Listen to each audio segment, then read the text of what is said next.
Hola, ¿qué tal? ¿Cómo andan? Bienvenidos, bienvenidas. Aquí estamos en la tercera edición de DTV para darles algunas buenas noticias. Por ejemplo, que después de una década y media finalmente tiene dictamen, 2 dictámenes, un proyecto de ley que busca justamente crear un Instituto Nacional de la Danza y darle finalmente entidad de trabajo y de trabajadores y trabajadoras a bailarines, bailarinas, coreógrafos, coreógrafas, a todos los que integran el desarrollo artístico de una compañía de danza. Y tengo acá a mis compañeros, amigos compañeros. ¿Cómo anda Antonio Ricovene? ¿Cómo andan Claudio Mardones? Están muy engamados. Amanda Alma, ¿cómo andás? Muy buenas tardes, Amanda. ¿Cómo le va?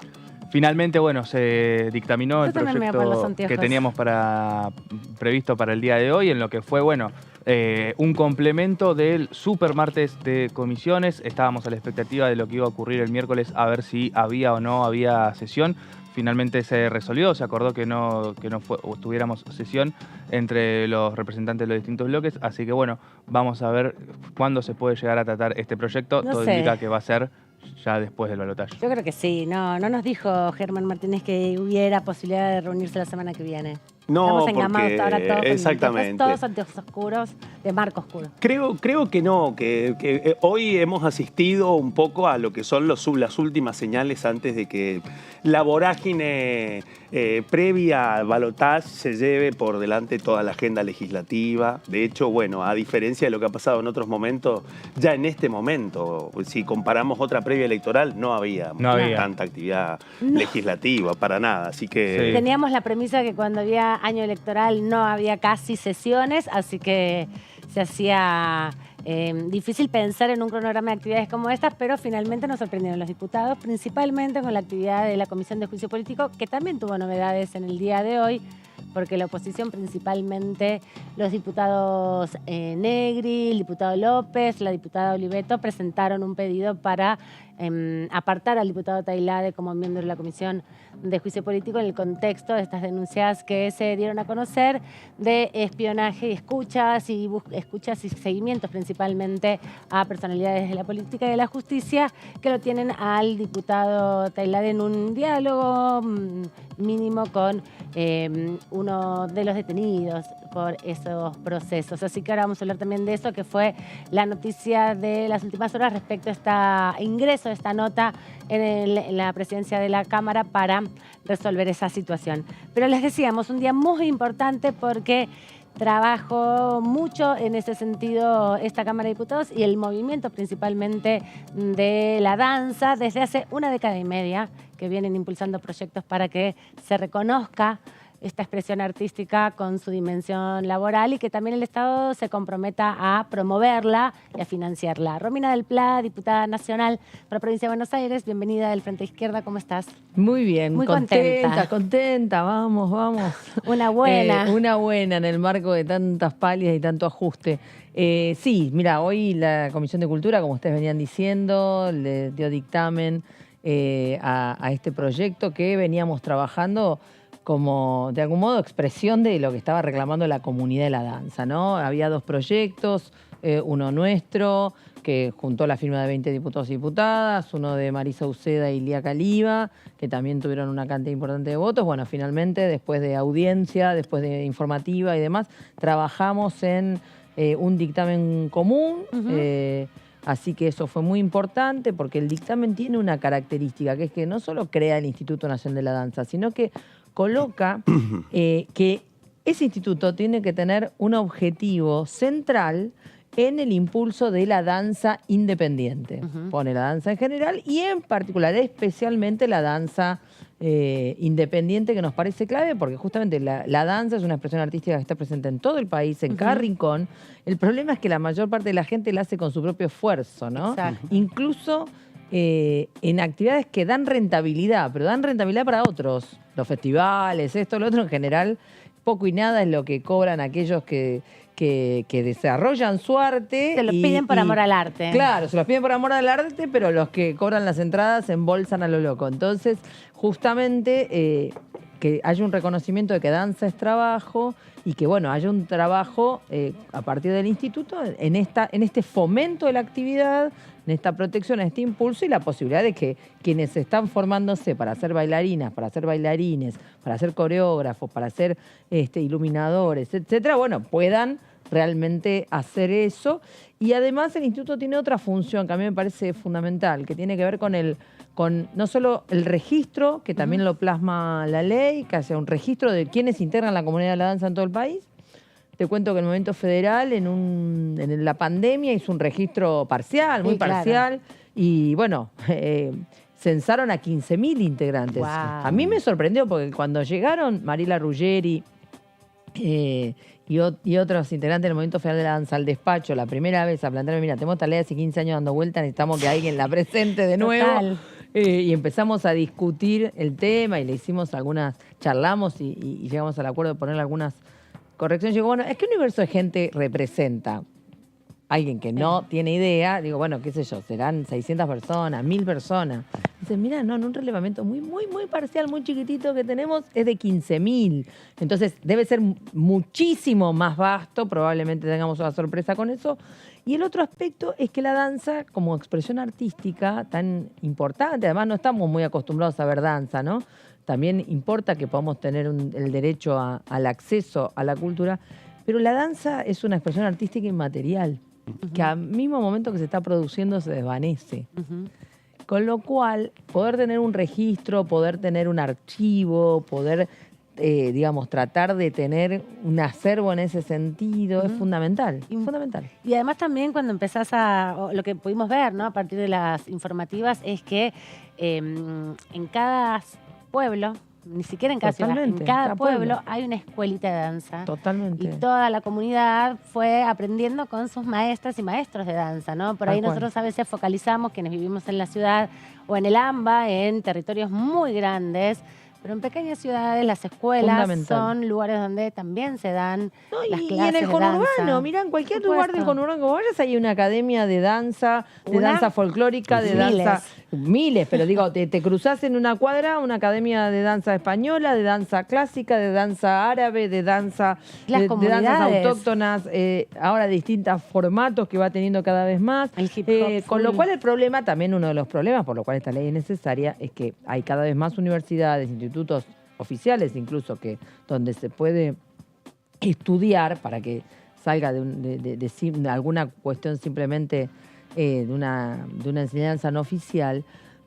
Pero claro, el problema es después a dónde se va a trabajar. La única salida laboral es la docencia. Bueno, tiene un cuello de botella, ¿no? Entonces, el problema también es que poder generar que los bailarines bailen. Exacto. Y las bailarinas bailen y los coreógrafos proyecten y creen y demás. Entonces, bueno, ese me parece que es también la importancia del Instituto Nacional de la Danza. Bueno, ahora nos quedan varios pasos más, ¿no?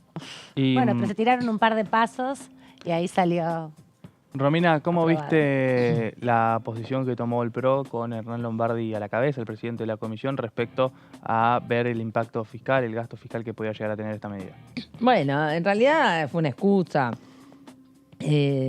Lo importante fue que pusieran en marcha la comisión, que ese era un tema que realmente era clave y que toda la comunidad de la danza venía reclamando que realmente la comisión se pudiera reunir.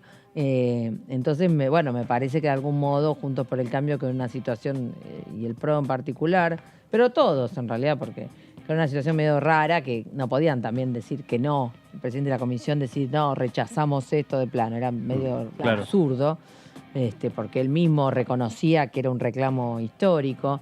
Entonces sacaron un dictamen de minoría que no tiene financiamiento, para que lo discuta presupuesto. Bueno, ya hubo alguna vez algún dictamen en el Senado que no tenía presupuesto y que quedó en un cajón, por supuesto, porque un instituto de la danza sin presupuesto no existe. Es declamativo. Entonces es declamativo. Entonces, bueno, ahí nosotros le presentamos, porque en realidad tenemos ya opiniones del Instituto de Presupuesto, de la Oficina de Presupuesto del Congreso. Ahora con el dictamen unificado ya está el informe también. Entonces, bueno, está resuelto el tema y además no es un proyecto que plantee la creación de nuevos impuestos, sino parte de la redistribución de impuestos existentes. Y en el único que se incrementa un pequeño porcentaje es el impuesto al juego. Bueno, sabemos todos que el juego es algo que uno no debería impulsar, por lo tanto, no es un problema en todo caso. Que vaya a financiar las actividades artísticas, claro, ¿no? Que es un buen fin, en definitiva. Así que podríamos decir de que esa fue la salida, finalmente, como para que se activara la comisión, para que todo arrancara con un Lombardi predispuesto a impulsar consensos, digamos. En estos días es una foto de arranque de la comisión, ¿no? Sí. Halagüeña, ¿no? Una foto rarísima. Un Lombardi ordenando un poco, anticipando que hay consensos para los otros proyectos que ojalá puedan avanzar más rápido. Sí. Eso derivó en esta posibilidad de dos dictámenes así convivientes. Claro, yo creo que fue la gran presión del movimiento de la danza, de toda la comunidad, que de algún modo en su momento, empujó a que haya una reunión informativa y ahora empujó a que estuviera la reunión donde se dictamine. Me parece que que es un paso adelante. No había mucha gente, pero estaban las cabezas del trabajo planteando, que efectivamente era un paso adelante, estaban muy contentas y contentos, tanto del Centro de Estudiantes de la UNA, de la Facultad de Movimiento Federal de la Danza y justamente otras organizaciones. Yo creo que fue muy importante y fue muy importante el trabajo común también con las diputadas que presentaron el otro proyecto, Marisa Uceda, Lía Caliba, así que creo que en ese punto pudimos arribar a un punto importante. Ahora, también hay que marcar algunas cosas que se ponen en evidencia, ¿no? Porque teniendo, por ejemplo, la mayoría de la comisión, aquellos que estaban de acuerdo en que saliera este dictamen, esto de depender prácticamente en forma sin posibilidad de discutir, que si no convoca el presidente, no se convoque una comisión, lo digo para esto o para cualquier otra, ¿no? Bueno, es medio absurdo, porque tener que vivir de emplazamientos en la Cámara es raro, ¿no? Entonces, igual fue una movida nueva la de los emplazamientos, porque antes no se daba. Por supuesto, pero digo, el único mecanismo que conoce el reglamento. Entonces, un poquito raro, pero yo creo que hay que valorar cómo justamente la organización, la lucha, la claridad de explicar el problema y demás, de algún modo obligó a que esto se trate, que es una ley, ustedes se dan cuenta, claramente una ley que está planteando generar un Instituto Nacional de la Danza a partir de destinar recursos que están en otra cosa. Está claro que va a tener todavía que pasar la prueba del ajustazo, ¿no? Entonces, en un momento donde en realidad lo que se vive es una política más general de ajuste, esta es una ley a contramano. 15 años. 15 años ha llevado la comunidad artística. Sí, 15 años. Y han llegado momentos muy importantes para que estaban muy, muy, muy, muy cerca y refluyó, se cayó. Tuvo dictámenes en algún momento. Tuvo en el Senado un dictamen, pero era un proyecto sin financiamiento, pero después nunca logró atravesar un dictamen de comisión, por ejemplo, en diputados, y menos una ley así integral que tiene lo del presupuesto. ¿Te parece que con el trabajo conjunto con el oficialismo pueden tener posibilidades de alcanzar en presupuesto, que pronto se debata, que así como salió con financiamiento educativo, que muy rápidamente se pudo aprobar en presupuesto cuando se había discutido ya tanto en educación, pensás que puede ir por ese mismo camino? Mira, yo por lo que me dijeron algunas de las diputadas que están también impulsando esto, que hablaron con Heller, pareciera que Heller se iba a venir a tratarlo. Veremos. También hay muchas cosas que están sometidas a decisiones que están por fuera.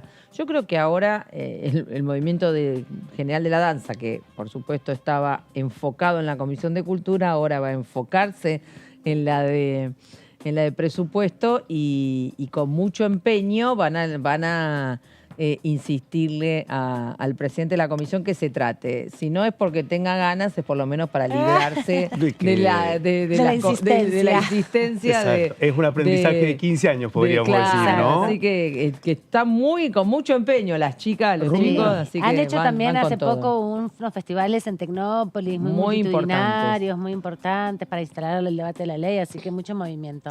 Valga la redundancia. Romina, una pregunta después de lo que fue la Asamblea Legislativa. Legislativa que proclamaron las dos fórmulas del balotaje y además también, digamos, terminaron de cerrar el proceso de escrutinio definitivo que realiza la justicia electoral, ¿no? Bueno, pero ahí hubo un momento. Naturalmente, una de las atenciones estaba puesta en tu vecino Javier Milei, tu vecino de banca, Javier Milei. Hubo un momento en donde se ve que se hablan, que dialogan. ¿Qué hablaron en ese momento? Mira, obviamente, como estamos sentados uno al lado del otro, hay ahí necesariamente una cuestión protocolar de funcionamiento.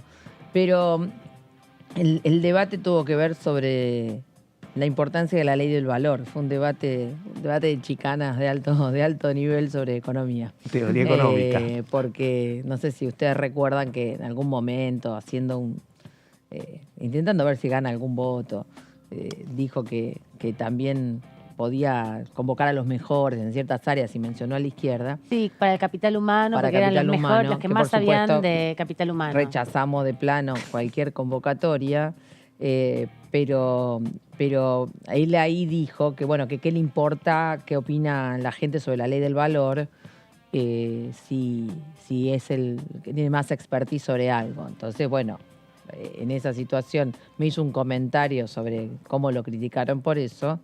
Y bueno, yo lo que le contesté es que, bueno, en realidad el problema es que la izquierda somos los que más sabemos, no solo sobre capital humano, también somos los que más sabemos sobre economía. Mal que te pese, porque lo único que hay que discutir de importancia es la ley del valor, obviamente. Exactamente. Le quería preguntar, bueno, diputada, estamos cerca de un nuevo balotaje, una nueva elección entre dos candidatos. ¿Cómo queda la izquierda? Hubo un comunicado de los distintos sectores que integran el Frente de Izquierda. ¿Piensan que puede haber algún nuevo posicionamiento más cerca de la fecha de las elecciones? Y también te quería preguntar cómo estás viendo la militancia del Frente de Izquierda en estos días. Mira, dos cosas. Primero, en la Asamblea Legislativa está bueno aclarar lo siguiente. Yo no voté a favor de la resolución, porque nosotros estamos en contra del balotaje como concepto. Así que enviamos nuestro fundamento de la abstención al Senado, porque nosotros no estamos a favor del balotaje. Nosotros lo hemos cuestionado en el 94, cuando fue la reforma constitucional. Yo creo que el balotaje es un mecanismo de extorsión sobre aquellos que no han votado los dos candidatos más votados. Porque ¿por qué estás obligado a tener que elegir por una fórmula que no votaste y por algo no la votaste? Entonces es una extorsión para presionar, para generar mayorías que los partidos y los candidatos por sí mismos no tienen. Esa es la lógica del balotaje. Es tratar de ponerle un freno a la dispersión y a la disgregación política, fruto de las crisis sucesivas, y con esa intención fue colocado. Entonces nosotros lo cuestionamos, no estamos de acuerdo. El que ganó, ganó, chau, buenas tardes, ya está. Entonces, en ese punto, nosotros no estamos de acuerdo con este mecanismo de extorsión. Porque a mí me obligan a elegir entre candidatos que por algo no voté y que, por ejemplo, en este caso, no tenemos acuerdo con ninguno de los dos, con todas las diferentes formas de presentar su programa de cada uno, pero no tenemos un acuerdo. Entonces, ese es un primer tema que me parece importante porque, bueno, como no se preguntó ni nada, dieron por hecho, yo me apresuré a acercar mi posición. Así que la pueden consultar, está ahí en la taquigráfica del Senado.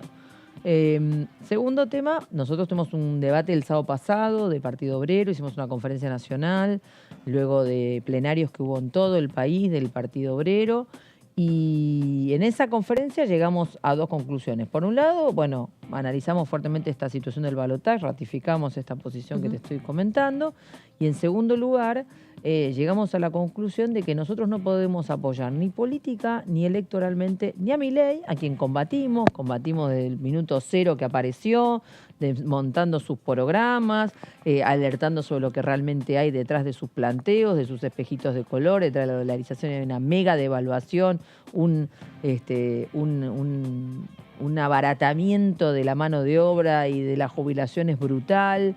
Por lo tanto, hay un ataque en regla a las condiciones de vida de la población y tampoco podemos darle el apoyo político a Massa, que es quien está ejecutando el ajuste hoy, que es quien ya comprometió su apoyo y, digamos, a los acuerdos con el FMI, que es quien ya ha comprometido incluso la posición del alineamiento internacional en una posición que nosotros realmente rechazamos de plano. Solamente las declaraciones de Massa sobre el tema de Israel y Palestina, solo eso ya justificaría que uno no los puede votar de ningún modo. Entonces nosotros hemos resuelto que nosotros no votamos a ninguno de los dos, nos preparamos para enfrentar el ajuste que viene, gane quien gane. La única certeza que hay acá es que gane quien gane, viene un ajuste fenomenal. Claro. Y en ese sentido estamos debatiendo mucho y convocamos una serie de charlas a la semana que viene, este fin de semana ya y la semana... durante la semana para debatir también cómo nos preparamos en este sentido. Yo vengo, por ejemplo, recién de una movilización contra la criminalización de la protesta, tomando en cuenta en primer lugar la condena contra César Aracaki y Daniel Ruiz por haberse movilizado contra la reforma previsional del macrismo, pero a la vez acompañado de una cantidad enorme de casos de criminalización de la protesta en todas las provincias donde hay procesados en provincias gobernadas por el radicalismo, como Jujuy, claramente, Seba Copelo y tantos otros compañeros, y además la persecución al pueblo originarios y todo lo que venimos denunciando de la reforma constitucional reaccionaria de Morales, pero también en Chubut, donde gobierna Arcioni, podemos seguir nombrando Santa Cruz, por supuesto que tenemos a los docentes y a los estatales procesados, era con un cambio de carátula completamente absurdo. Entonces, bueno, acá tenemos un problema muy serio. Entonces me parece que eso es importante. Romina, la izquierda socialista, por ejemplo, buscó una formulación distinta de votar directamente contra Milei, tratando de sortear la discusión en torno a Massa.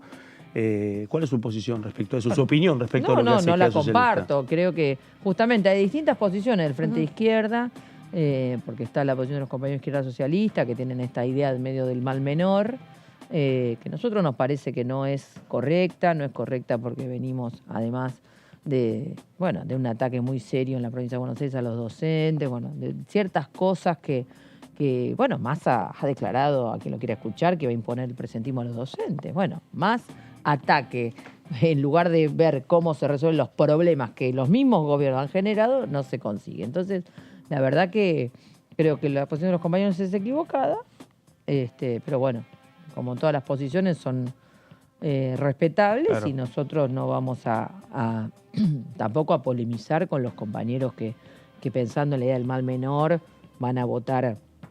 piensan en votar a Massa, pero sí me parece que hay que alertar que no hay ningún mal menor. Le han preguntado acá está el tema político todo el tiempo, ¿no? Me imagino, y en el intercambio con algunos vecinos de la bancada del Frente de Todos, capaz que el tema ha estado presente. ¿Han tenido algún intercambio con alguno?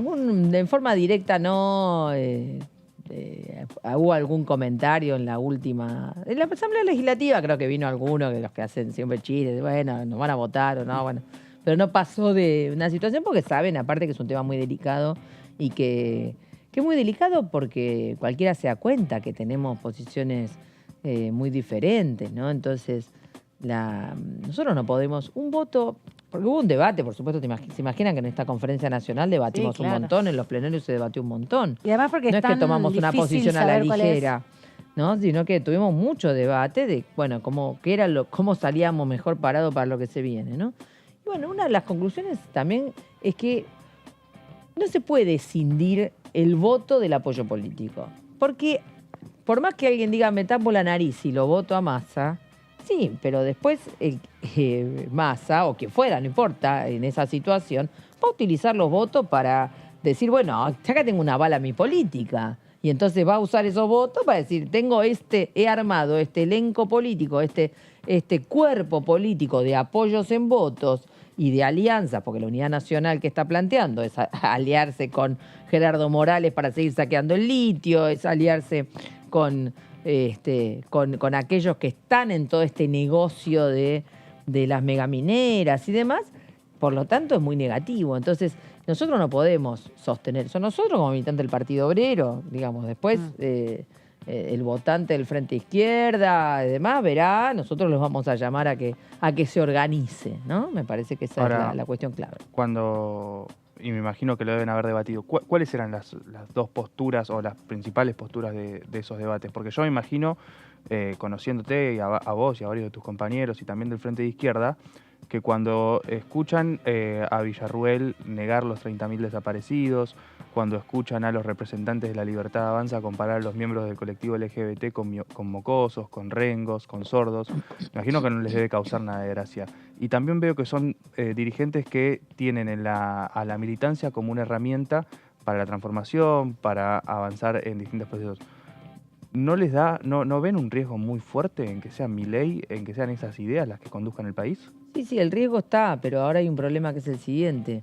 Nosotros a Milei y a Villarruel, cada paso que han dado, los hemos salido a enfrentar. Por ejemplo, a Villarruel no le salió gratis hacer el evento, la legislatura, con todo su planteo negacionista. Y nosotros nos movilizamos, nosotros lo pusimos sobre el centro de la escena, denunciamos el carácter que tiene el negacionismo, que no es solamente la impunidad para los genocidas, sino que también es preparar el terreno para cambiar cómo intervienen las Fuerzas Armadas dentro de la seguridad interior, cosa que está prohibida, porque entienden que su programa tiene que ser, van a tener ese auxilio represivo. Ahora, aquellos que están agitando el problema de Milei para tratar de condicionar nuestro voto, yo les contesto que nosotros no fuimos los que le cuidamos los votos, nosotros no fuimos los que impulsamos que tuviera aire todo el tiempo en la televisión, nosotros no fuimos los que le dimos la personería cuando el tipo no se podría haber presentado en la provincia de Buenos Aires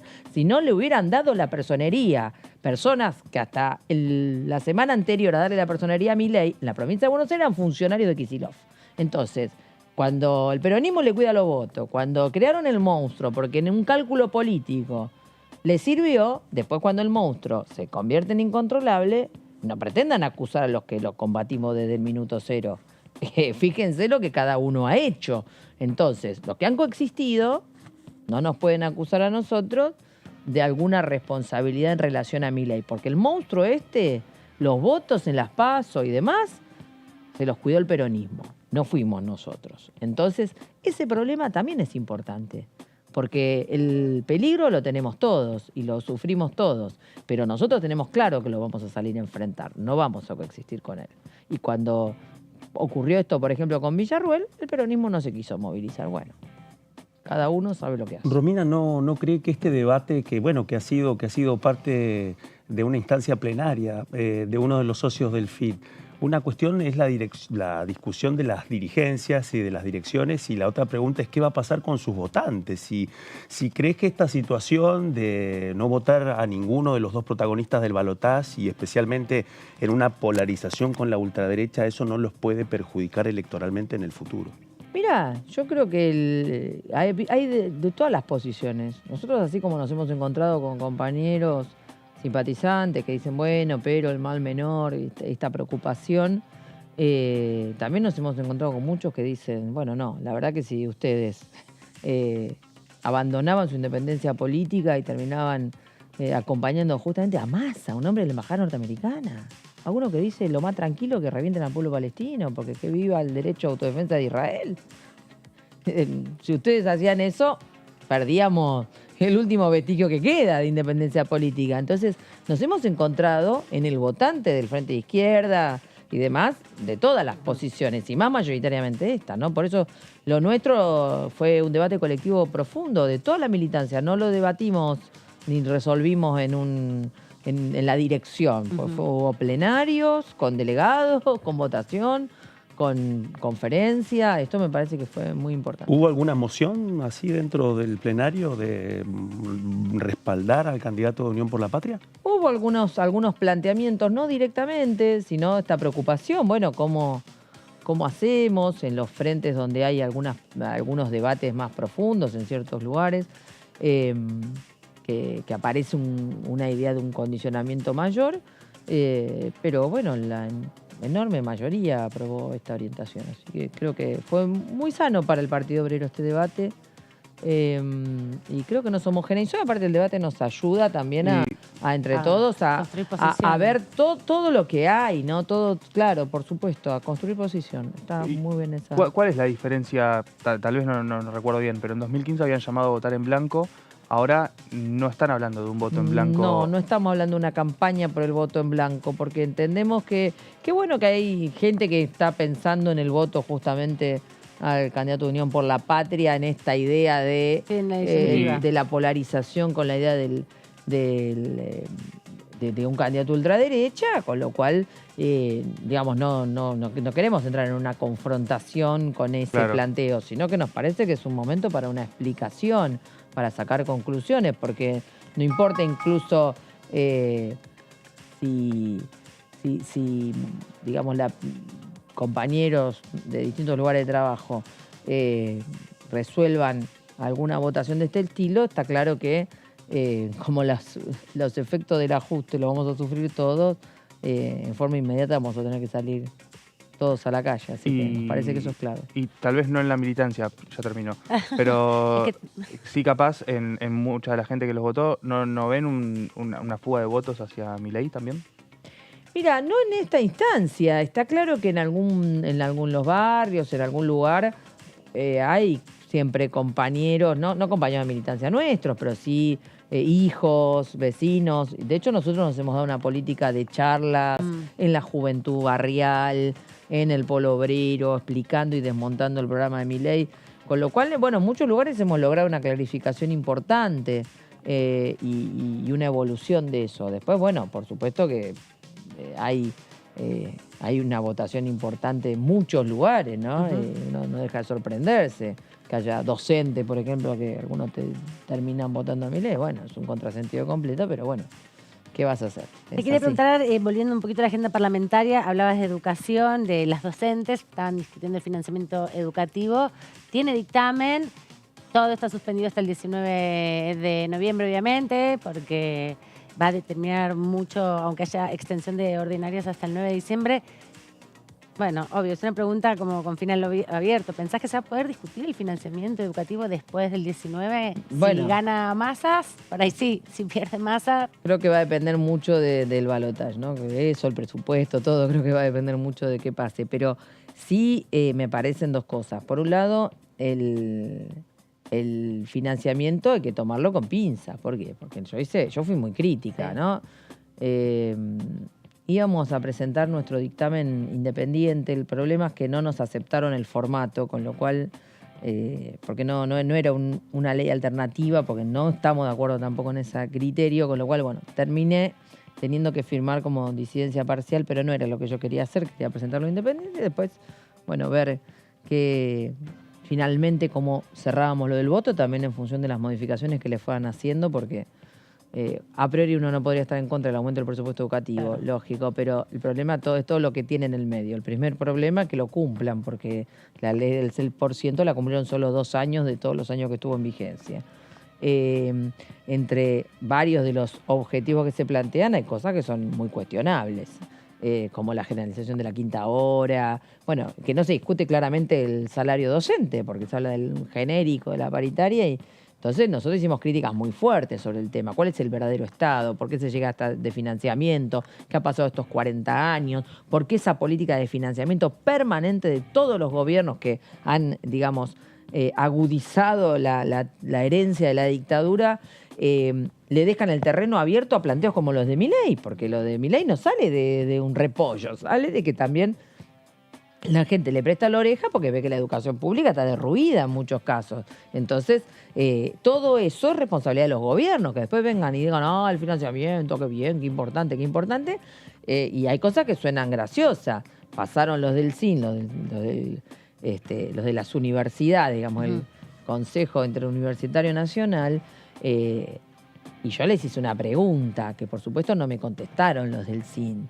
Pero el proyecto de ley de financiamiento dice que se cumpla en todas las universidades el convenio colectivo de trabajo. Ah, mira vos, qué notable, porque no lo vienen cumpliendo en la mayoría de las universidades, porque las universidades que se han ido creando todos estos años, y me van a haber escuchado a mí decirlo que parezco un disco rayado, y esto porque se crea sin determinar que se va a aplicar el convenio colectivo de trabajo, que genere, por lo tanto, que el trabajo no sea precario, a término, como están la enorme mayoría de los docentes universitarios en todo el país. Entonces, resulta que ahora dicen que en el ítem van a aplicarlo. Bueno, suena todo a mucho humo. Y entonces, bueno, en el dictamen que hemos presentado, después devenido en disidencia parcial, explicamos con claridad cómo debería resolverse el tema. Porque lo del 6% al 8% del PBI en cómodos 7 años en el caso de la educación no universitaria y 9 años en el caso de la educación universitaria, puede no significar ningún aumento. ¿Por qué? Me va a decir alguno. Bueno, porque un presupuesto, un PBI que está estancado, da lo mismo, el 6% un PBI estancado, el 8% un PBI estancado puede no significar ningún aumento. El PBI no tiene impacto. Porque incluso puede retroceder. Entonces, en un marco inflacionario y demás, no garantiza esta forma de formular la cuestión de ninguna manera que haya un incremento real de financiamiento. Menos además si no lo cumplen, como ha pasado sistemáticamente. Entonces, nosotros planteamos un criterio alternativo, completamente diferente. Por eso tampoco queríamos hacer una ley espejo distinta. Porque no llegaba a abarcar este planteamiento en esta instancia. Acá lo que hay que hacer es un relevamiento de las necesidades. ¿Cuántas escuelas hay que construir? ¿Cuáles deben ser los salarios de los trabajadores de la educación? ¿Cuántos trabajadores tiene que haber o más tiene que haber? ¿Cuántas escuelas deben tener jornada completa? No la quinta hora, jornada completa. Porque la quinta hora es un zafarrancho. Y entonces, ¿qué presupuesto hace falta acá? ¿Qué hace falta para sostener la universidad? Un relevamiento. ¿Qué hace falta en mantenimiento? ¿Qué hace falta en construcción nueva? ¿Cuánto es eso en plata actualizada? Y eso es lo que hay que fijar. Porque si no, la propia ley tiene una trampa que dice, creo que es el artículo 32, quedó como 32, dice, bueno, si no se llegara por la cuestión del crecimiento del PBI a que realmente haya un incremento, hay que readecuar las metas. ¡Ah! Hay que ajustar. Entonces, yo lo dije en forma medio provocativa en la comisión. Digo, bueno, ¿qué tal si en lugar de reajustar las metas nos dejamos de pagar la deuda, no colocamos un impuesto a las grandes fortunas, no terminamos con los subsidios a las patronales de todo tipo y color que hay todo el tiempo, que acá se aprueban todo el tiempo? ¿Por qué hay que reajustar las metas en educación? Y justamente es de lo que todos dicen que es el centro de las cosas. Bueno, esto demuestra que hay mucho humo en el proyecto, ¿se entiende? Yo soy cuidadosa porque no quiero que nadie diga que la izquierda está en contra de aumentar el presupuesto educativo, pero quiero que también quede claro que hay mucho humo detrás de este proyecto. La forma en que está presentado, en definitiva, no garantiza la premisa inicial que tienen los artículos. Tal cual. Bueno, Romina, gracias por este rato y también por todo el esfuerzo que has hecho hoy temprano, más temprano en la comisión y también para conseguir este dictamen tan importante. Así que te agradecemos. Gracias a ustedes por invitarme. De este encuentro. Nos vamos nosotros a repasar también lo que decía la diputada Caliba hace un rato en la Comisión de Cultura. Es un hecho histórico para el movimiento de la danza de Argentina, para la comunidad de la danza, sus trabajadoras, trabajadores, estudiantes, el público, ¿no? Los investigadores, las investigadoras, productores, coreógrafos. Es decir, hay un universo inmenso en torno a la danza, pero además es cultura, es soberanía nacional, es trabajar sobre una demanda histórica de este movimiento que efectivamente hace 15 años que viene insistiendo para que el proyecto tome cuerpo aquí en la Cámara de Diputados de la Nación, y para mí es un orgullo ser una de las firmantes de este proyecto, que es el proyecto de las compañeras de la danza, de la comunidad de la danza, que Marisa Uceda, Jimena López, en su momento que ya no está en la Cámara, y Carolina Gailar, te puedo decir, hemos tomado, ¿no?, esta demanda de ciudadanía de las compañeras y hoy logramos con mucha militancia que llegue a comisión.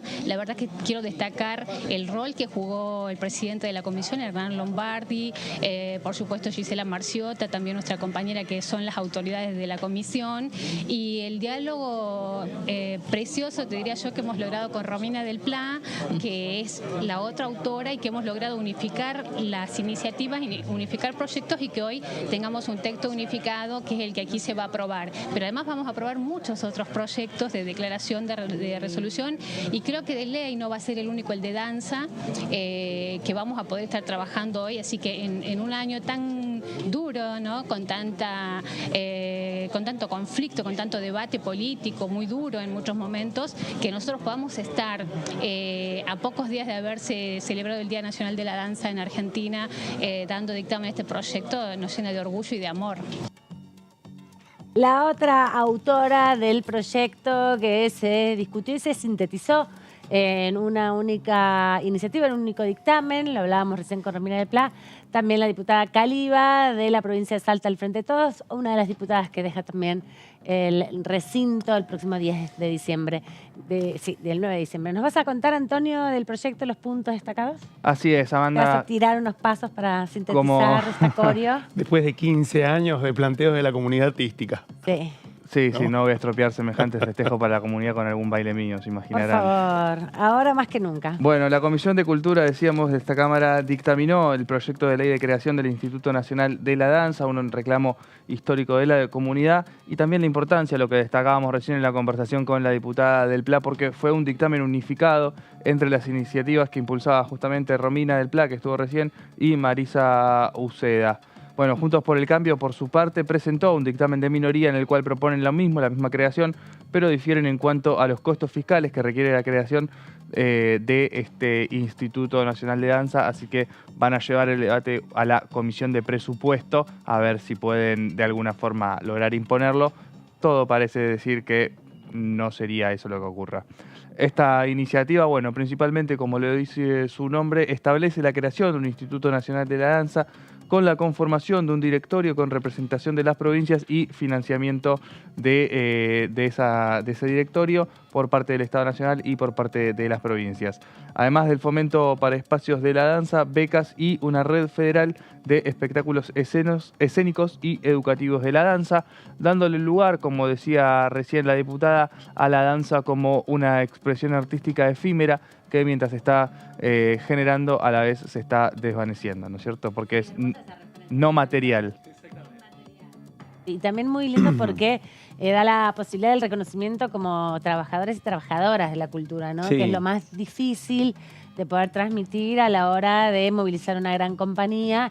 Y pensaba, por ejemplo, en todos estos espacios también que hoy se están desarrollando en algunos canales de televisión o en algunos espacios propios de los centros comunitarios para promover, por ejemplo, las competencias de baile.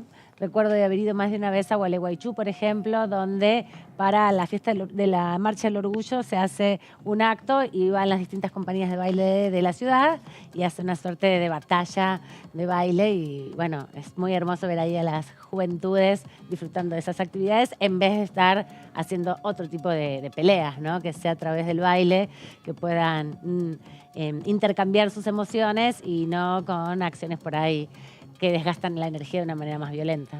Así es. Lo destacaba también la diputada recién porque fue el trabajo en conjunto de los trabajadores de la danza que empezaron a manifestar la necesidad y encontraron en dos espacios políticos la oportunidad de avanzar, enfatizó Uceda en el momento del dictamen, cuando los diputados, bueno, destacaron el trabajo en conjunto, articulando distintos proyectos de ley, dialogando también con representantes de la comunidad de la danza. Esta ley busca ampliar derechos fundamentales de un espesor de nuestra cultura, que la danza sea ley, fue la definición de Verónica Lía Caliba, también la diputada del oficialismo que trabajó junto con Uceda y junto con Romina del Pla en la articulación y la unificación de los distintos proyectos para llegar a un dictamen en conjunto. Dictamen que, bueno, le falta su paso todavía por la Comisión de Presupuesto, y comentaba recién Romina del Pla de dónde tenían previsto aumentar un poquito algunos tributos como en el juego para poder financiar estas cuestiones, y justamente el juego y las apuestas es uno de los sectores que se tiende a desincentivar porque, bueno, en muchos casos puede ser perjudicial para la salud. Claro, genera adicciones, es una forma también de la reducción de daños y para darle la obligatoriedad también a un fin que no sea solamente la estimulación del juego de apuestas, ¿no? El juego para ganar plata o, en definitiva, también para poder desarrollar el financiamiento de ámbitos de la cultura que, en general, como bien decíamos, están expandidos en muchos lugares del país, a diferencia, por ejemplo, de lo que pasa con el cine, que está concentrado en algunos lugares y que requiere para su desarrollo también un trabajo concentrado en algunos espacios, que no tiene la posibilidad de desarrollarse tampoco tan masivamente, ¿no? Porque requiere otro tipo de relación.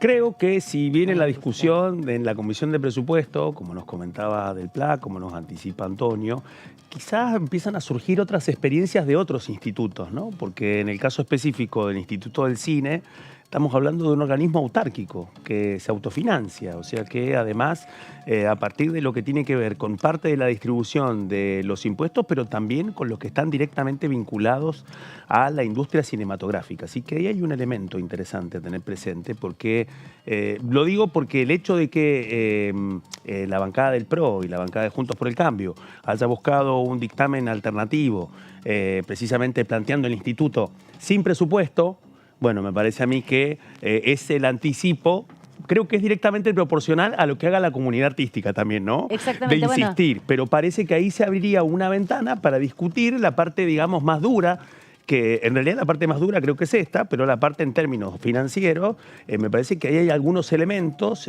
que incluso pueden beneficiar la discusión económica, porque el caso del modelo del Instituto del Cine, su funcionamiento y su autofinanciamiento incluso le ha permitido sobrevivir a ser un elemento de campaña de la ultraderecha en este escenario. Sí, también el Instituto de la Música tiene mucho que ver. El INAMU también copió bastante ese modelo, pero también hay que decir que tanto la industria del cine como la industria de la música se nutren de cobrar de la recaudación a partir de la difusión de esas producciones culturales, que no le pasa lo mismo a, por ejemplo, a los actores y actrices, al Instituto del Teatro. Y al INAMU le pasa también, en parte. Y sí, pero aparte también es lo que cobran los impuestos a la difusión de la música. Y el tema de los derechos. Los derechos, exactamente. ¿no? Claramente. Bueno, vamos a repasar algunas definiciones también del PLA. A la hora de presentar el dictamen planteó que lo fundamental es que el instituto tiene que tener el fomento de la danza independiente. El segundo punto es el carácter federal con representación de las provincias, lo que comentábamos recién. Y por supuesto que tiene que tener un presupuesto, ¿no es cierto?, contrarrestando a lo que era la propuesta del PRO, de Juntos por el Cambio, donde no fuera un financiamiento directo de parte del Estado Nacional a este instituto, que si no, como decía en la entrevista la diputada, sería más bien algo declamativo que algo real y fehaciente, ¿no es cierto? Vamos a repasar también una definición de Miriam Bregman, que lo planteó como un ejemplo de cómo se conquistan derechos en una época donde se escuchan tantos cesamientos de derechos. Es fundamental avanzar en esto. Fue una definición de Miriam Bregman que acompaña este dictamen. Tengo entendido que ella no integra la comisión, no firmó el dictamen, pero sí se hizo presente para acompañar a su compañera de interlocutor. Está bueno eso porque también hay que decir que los diputados y las diputadas tienen el derecho de participar y hablar en cada una de las comisiones, sean parte o no sean parte, pero solo pueden firmar dictámenes y de hecho... nada más, firmar dictámenes, porque pueden presentar proyectos sin ser parte de la comisión, si forman parte de la misma, ¿no? Siendo miembro de la comisión, se firma el dictamen. Claro. Si no sos miembro de la comisión, no podés firmar el dictamen, pero sí podés presentar proyectos, podés hablar, podés discutir, podés responder, podés escuchar, pero no podés firmar el dictamen. Totalmente. Y poder seguir, digamos, lo que es el trámite parlamentario. Claro. Hernán Lombardi habló como el presidente de esta comisión, de la Comisión de Cultura, destacaba recién, ¿no es cierto?, la diputada del PLA, la insistencia y el trabajo de militancia de toda la comunidad organizada respecto a la danza para que se pusiera en funcionamiento el trabajo en esta comisión, algo que valoran y destacan a pesar de que no hayan acompañado el dictamen de mayoría. Y en ese sentido Lombardi, destacó que después de tantos años la posibilidad de dar dictamen es una reivindicación para poder estimular esta actividad, la danza, en todo el país y una tranquilidad que esto salga, dando a entender que si bien tienen algunas discrepancias que lo llevaron a firmar otro dictamen, no es de rechazo a esta iniciativa la posición de Juntos por el Cambio. Efectivamente, por eso es posible que lleguen los dictámenes al recinto. Van a pasar primero por la Comisión de Presupuesto, porque como tiene asignación presupuestaria, tiene que haber ahí un debate también en ese sentido, pero todo el mundo augura que va a ser medio rápido, ¿no? Así es, va a ser medio rápido. Vamos a ver cuándo se puede poner en funcionamiento nuevamente esta Cámara para tener una nueva sesión. Y puede ser uno de los proyectos que se necesitan para destrabar muchas veces el trámite legislativo. Vamos con dos datos que dan cuenta un poco del largo proceso que lleva el desarrollo de esta iniciativa, porque el primer proyecto sobre el tema se presentó en la Cámara de Diputados el 3 de septiembre de 2012, hace ya más de 10 años, y recién en junio de este año se realizó una reunión informativa, que fue la primera. Esta semana tuvimos la segunda, con representantes del Movimiento Nacional de la Danza. Dos datos que, bueno, dan cuenta como muchas veces, si no es por insistencia o por voluntad militante de distintas organizaciones, las leyes muchas veces pueden ser postergadas. Exactamente, es mucho tiempo de debate, no es solamente que asista un derecho, sino que haya voluntad política para que eso se transforme en una ley, y decir que es un proceso donde son las propias organizaciones las que se ocupan de la redacción del texto, se ocupan de comparar con otros ámbitos, en este caso de la actividad artística, comparar los procesos para la administración de estos recursos, porque lo que se busca también es que se promuevan subsidios, que se promuevan espacios para el desarrollo de las actividades de la danza y que tengan mayor promoción también en el desarrollo cultural y educativo. Así que importante e interesante que se hagan más congresos y más participación, ¿no?, en ámbitos en todo el país. Veíamos recién a la diputada Uceda, Marisa Uceda, de tu provincia. Mendocina ella. Mendocina, que representa el Frente de Todos y que llevó adelante, digamos, la voz de el bloque oficialista en algún sentido, ¿no? Si bien los dos proyectos fueron impulsados por organizaciones del Movimiento Nacional y Movimiento Federal de la Danza, cada una de las diputadas encabezó uno de los proyectos que tenían leves diferencias que pudieron saldarse muy rápidamente. También es importante decir que cuando hay autores de los proyectos, lo que les permite es hacer más uso de la palabra, tanto en el debate en el recinto como en la comisión, ¿no? Totalmente. Por eso muchas veces hay dos proyectos parecidos y que coinciden en el dictamen final, ¿no? Vericuetitos del reglamento. Claro, para que puedan compartir el tiempo de Exacto. miembros informantes. Así es. ¿No? Detalles bien pensados del reglamento. Exacto. Por eso vamos a escuchar ahora a la diputada Marisa Uceda, del Frente de Todos de Mendoza, argumentando a favor de la necesidad de aprobar este proyecto que se alzó hoy con la mayoría de las firmas en la Comisión de Cultura, que fue a las 4 de la tarde. Es altamente positivo el resultado porque se logró el dictamen de la comisión sobre un proyecto unificado en el que trabajamos de una manera muy ardua, pero también muy respetuosa y democrática con Romina del Pla, la diputada Romina del Pla y su equipo, en donde pudimos concluir una síntesis que no es ni más ni menos que la voluntad de los movimientos y las organizaciones del Movimiento Federal de la Danza.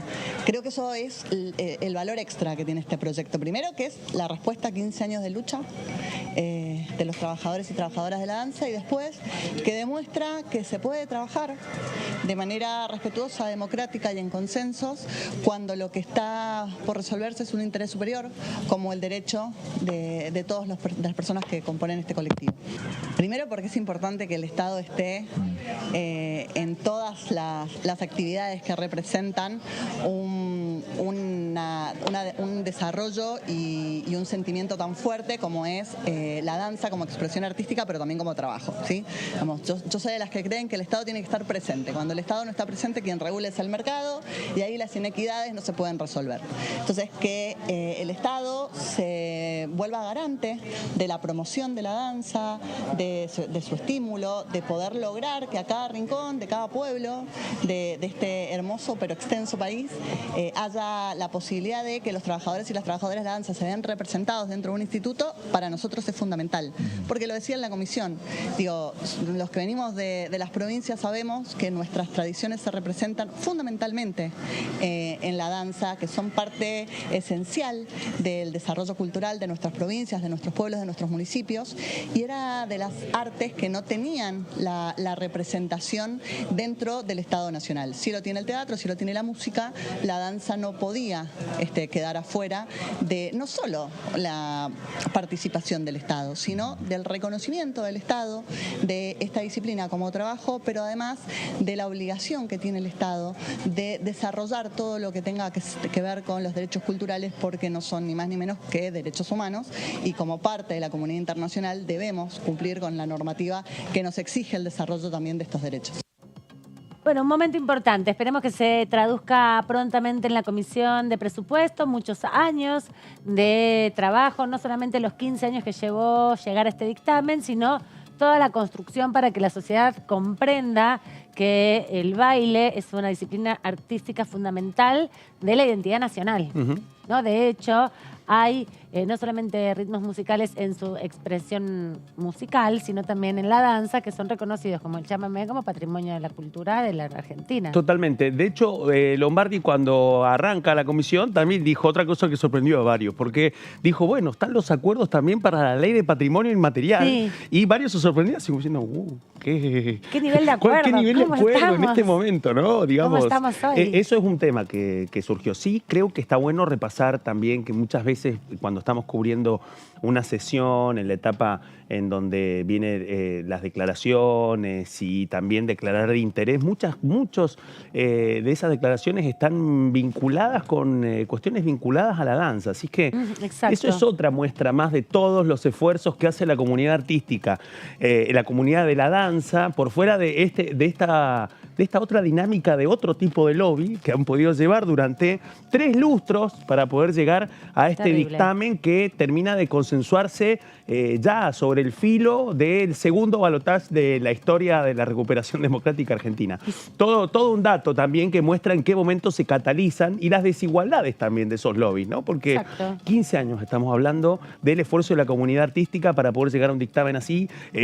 Si lo comparamos con el poder de otros lobbies para frenar otros proyectos, podemos decir de que en esos casos las presiones se reducen a 2 años, 3 años. Exactamente, pensaba en la feminización, además que tiene la danza específicamente, una gran cantidad de integrantes de esta actividad artística son principalmente feminidades y también integrantes de la comunidad LGBT, y como, por ejemplo, otras iniciativas que surgieron muy rápidamente, el calor de la discusión de la ley de servicios de comunicación audiovisual, más hegemonizado por masculinidades, digamos todo, que después de hecho hubo que hacer una ley de cupo femenino para festivales, ¿no? Porque ni siquiera se entendió con el INAMU. Llevó otro esfuerzo más también. Llevó como 5 o 7 años, otra ¿no? Más o menos. Me parece que también en las reivindicaciones de género que estamos tan en boga en estas horas, a partir del impacto que tiene el voto de las mujeres en las elecciones, bueno, que se reconozca como trabajadoras a quienes integran el mundo del baile, me parece un gran avance, ¿no? Totalmente, así es. Bueno, así celebrando, nos vamos a la pausa, volvemos en instantes.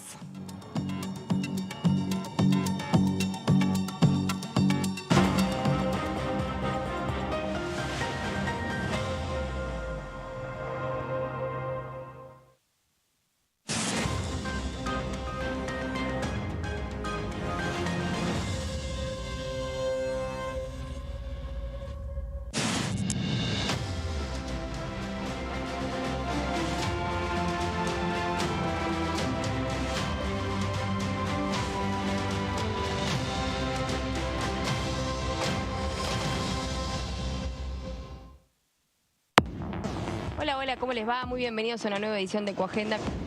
El abordaje de la problemática de los efectos del cambio climático sobre los ecosistemas costeros es, como vos dijiste, un área de estudio interdisciplinar. O sea, nosotros estudiamos el ambiente, el ecosistema desde el punto de vista biológico, físico, químico, pero como sabés, los ecosistemas costeros son los sitios en donde habita un enorme porcentaje de la población. Vos recién mencionabas esto de los tips y tal vez el contenido de mi cuenta, que en un principio, que arrancó en el 2019 y hasta ahora siempre estuvo bastante vinculado con el cambio de hábitos, lo que podemos hacer desde nuestro lugar, lo que hablábamos recién, o la vez pasada sobre la industria de la moda. Y este año, yo creo que ya desde el año pasado estoy teniendo una tendencia a empezar a abordar un poco más los temas macro, pero este año es como que la coyuntura se impuso y no puedo hablar de nada que no sea esto. Ecoagenda, jueves 23 horas. Este es el gasoducto Presidente Néstor Kirchner, una obra de escala mundial realizada en tiempo récord, que unirá la energía de Vaca Muerta con todo el país. Innovaciones, tecnología, cientos de kilómetros de acero y miles de trabajadoras y trabajadores. Esta megaestructura alimentará la llama del país, uniéndonos con nuestros seres queridos, acelerando la economía, ahorrando divisas, con desarrollo, con federalismo, con soberanía y orgullo. Gasoducto Presidente Néstor Kirchner. Mueve energía, mueve al país. DTV es información, diálogo, análisis. DTV es federalismo, pluralidad de voces, libertad de expresión. DTV es todo lo que un país en democracia tiene que ser. DTV es tu voz en el Congreso. Este 2023 seguí eligiéndonos. DTV, el periodismo en el Congreso.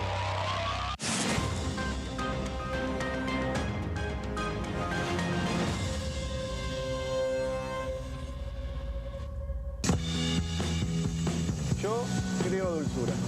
Yo creo en nuestro producto. Yo creo en el talento argentino. Yo creo en mi país.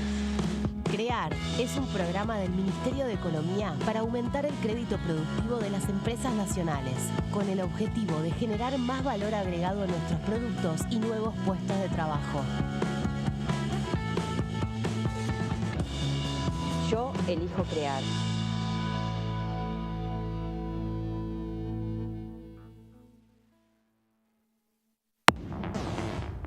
¿Cómo les va? Muy buenos días. 10 de la mañana y 1 minuto.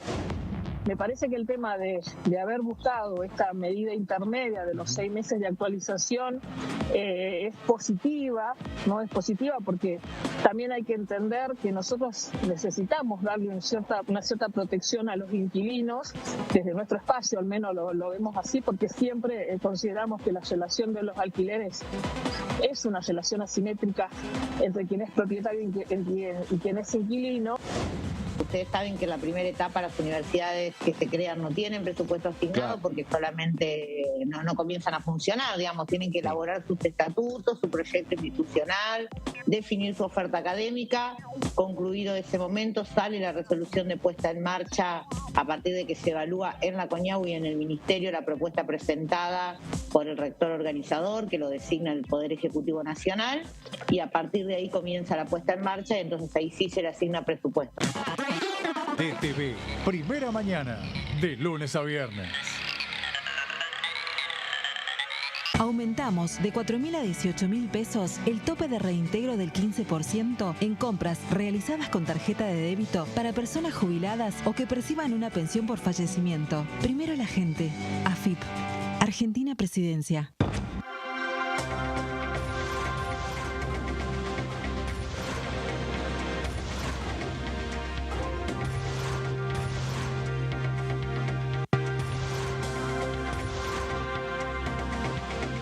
Ellos son tu voz en la primera mañana. DTV, el periodismo en el Congreso. Lanzamos líneas de crédito para trabajadores de hasta 400.000 pesos a devolver en 24, 36 o 48 cuotas. Y detrás de ese dato, más argentinos pueden progresar. Muy bien, aquí estamos. Y recién nos encontrás, estamos en Diputado TV. Tenemos un proyecto justamente de reforma del Código Penal, acá en el Congreso de la Nación, que tiene que ver con las figuras del sicariato y las balaceras. Existen ataques, por ejemplo, a la propiedad privada, pero no existe la figura puntual de sicariato. Obviamente existe el homicidio y todo lo que ya conocemos, pero no. ¿Sicario es aquel que le pagan para matar? Contratado para matar. Cometer un homicidio, un asesinato. Hacer eso que hizo Macri, endeudar a la Argentina con el Fondo Monetario Internacional y contraer una deuda a 100 años, es gobernar prácticamente por 100 años la Argentina. Esa es la eficiencia de esas medidas, porque quien toma una medida así no está desprovisto de que esa medida tiene esa capacidad de ser perenne durante 100 años y condicionar otras decisiones en la Argentina. DTV, primera edición, de lunes a viernes.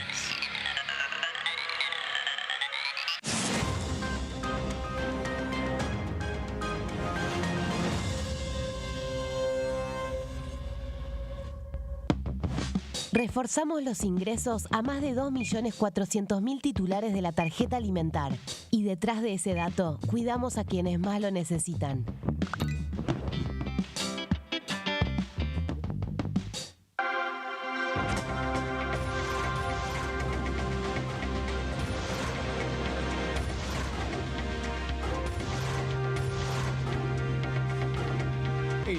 son tu voz en la primera edición.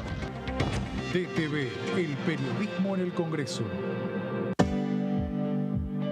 Si somos dueñas y dueños de nuestros libros, somos protagonistas de un futuro mejor. Por eso, entregamos libros a millones de estudiantes en todo el país en solo un año. Además, otorgamos becas educativas para que las chicas y los chicos puedan terminar la escuela. Realizamos obras en universidades, fortaleciendo el sistema universitario nacional. Y este año, otorgamos y renovamos becas Manuel Belgrano en carreras estratégicas para el desarrollo productivo del país. Con más educación, construimos un futuro mejor. Conoce más en argentina.gov.ar/protagonistas. La educación nuestra bandera. Ministerio de Educación.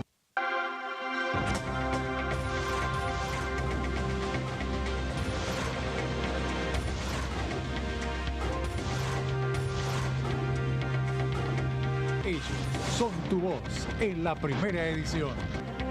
DTV, el periodismo en el Congreso.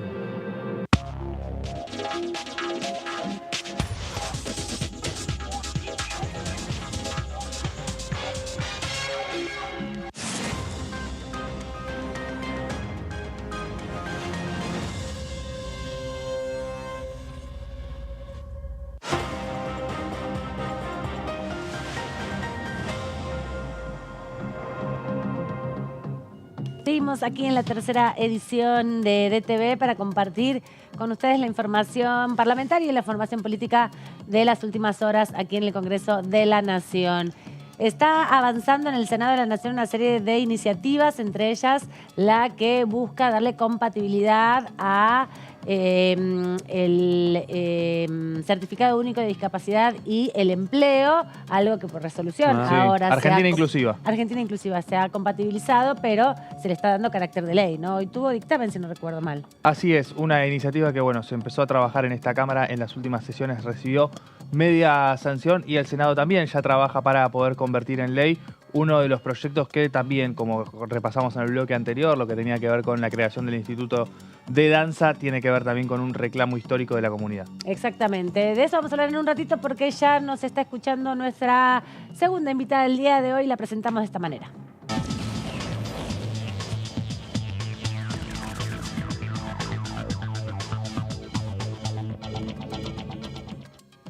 La saludamos a la diputada Carolina Yutrovic y le agradecemos este ratito aquí en la tercera edición. ¿Cómo anda, diputada? Bienvenida, buenas noches. Muy bien, ¿ustedes cómo están? Muy bien, muy bien. Nos va a hacer un poco de cronista de lo que fue el acto del día de ayer en el Gran Rex. Sabíamos que estabas ahí, queríamos conversar contigo sobre esta presentación de una serie de iniciativas de 10 puntos para la transformación de la Argentina que presentó el candidato de Unión por la Patria, Sergio Massa, y el ministro de Economía. ¿De qué se trató y cómo viste esta presentación?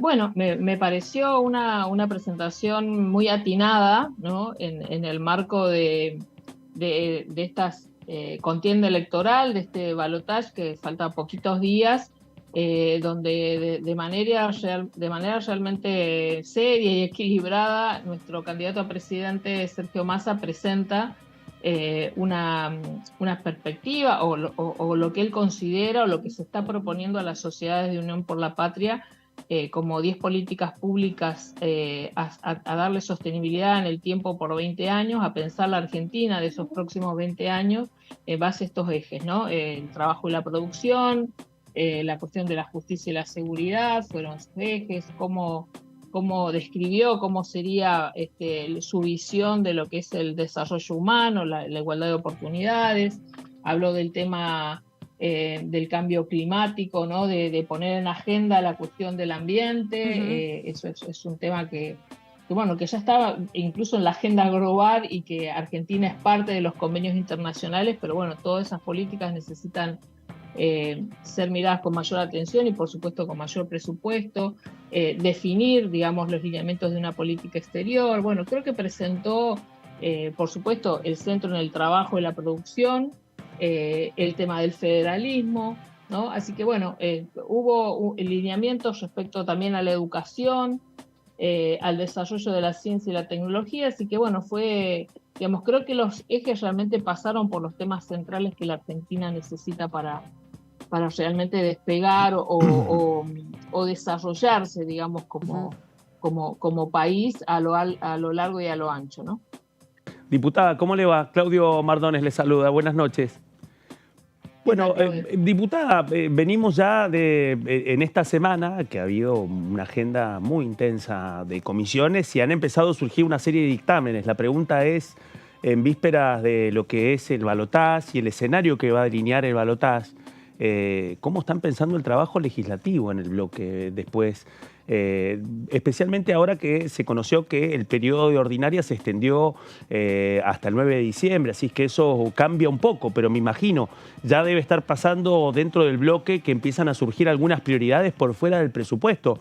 Nosotros nos preguntábamos cuáles son los puntos que empiezan a aparecer como los más urgentes para tener una definición antes del recambio. Mira, creo que lo principal va a ser, porque van a ser muy poquitos días, ¿no? Sí. Después del balotaje para el presupuesto, en realidad nosotros tenemos que anticiparnos porque el Senado también necesita su tiempo, ¿no? Así es. Si hablamos de presupuesto. Entonces, es como que inmediatamente terminada el balotaje, deberíamos poder sentarnos a tratar el presupuesto, ya teniendo una definición de quién va a ser el presidente. Por supuesto, nosotros creemos que va a ser Sergio, pero claramente hay que esperar ese balotaje y luego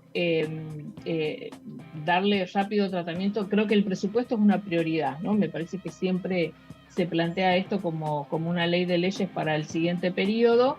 Está complementada, por ejemplo, con una ley que se pudo dictaminar ayer que tiene que ver con el financiamiento educativo, así que ese sería otro tema que hay mucho interés, digamos, desde nuestro bloque para que se pueda tratar complementariamente al tratamiento del presupuesto.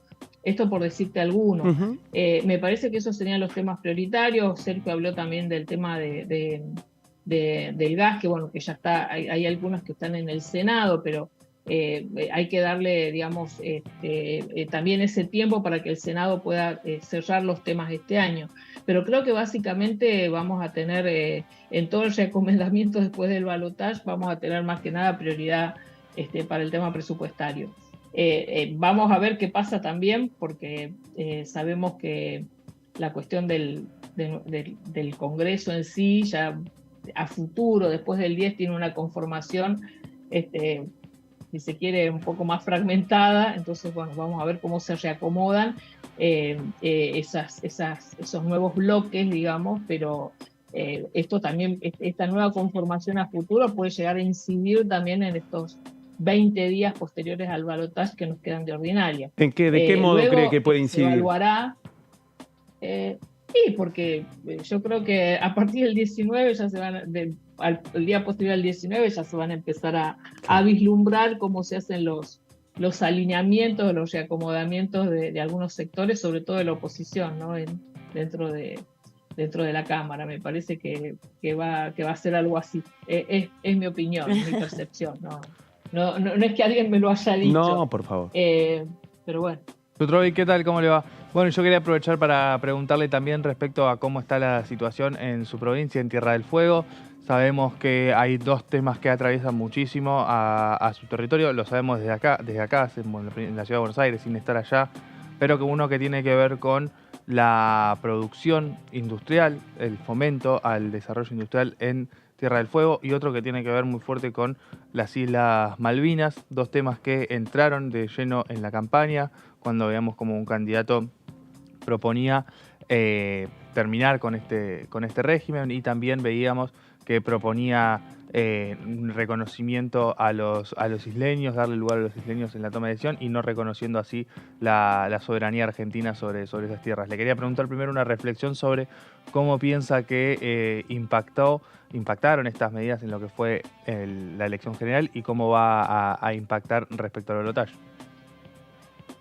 Bueno, creo que en algún momento, no sé si lo hablé con ustedes, pero nosotros nos hacíamos la autocrítica de no haber puesto bien en claro, ¿no? cuáles eran, digamos, los pensamientos de un sector como el de Milei, inclusive del de Burlich, en cuanto a qué piensan de Tierra del Fuego y qué proponen para Tierra del Fuego, contraponiendo a ese otro modelo de país y, por supuesto, en este caso de provincia, que propone nuestro candidato Sergio Massa. Y ayer Sergio lo dejó muy claro, ¿no?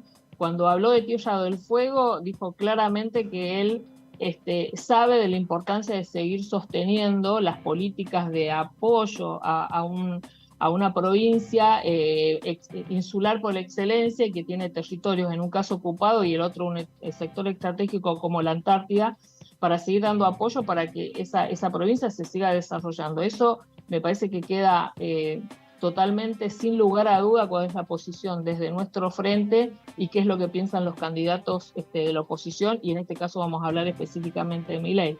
Y respecto a Malvinas también, ¿no? Creo que puso claramente Sergio cuál es su pensamiento, cuál va a ser la política hacia Malvinas, de seguir defendiendo y poniendo como un eje central la defensa irrestricta de la soberanía sobre las islas, en todos los, por supuesto, a través del diálogo, en todos los espacios internacionales, contra esto que nosotros consideramos que es una claudicación de esos derechos soberanos que propone el candidato Milei. Así que creo que eso también ha servido, ¿no? Esto poner blanco sobre negro durante este periodo de campaña, desde las PASO hasta el 22 de octubre, y que lo tenemos que seguir profundizando y sosteniendo ahora, nos ha permitido en Tierra del Fuego dar vuelta esa elección PASO que lo había puesto a Milei primero en una provincia como Tierra del Fuego, que necesita tanto de un Estado presente, ¿no?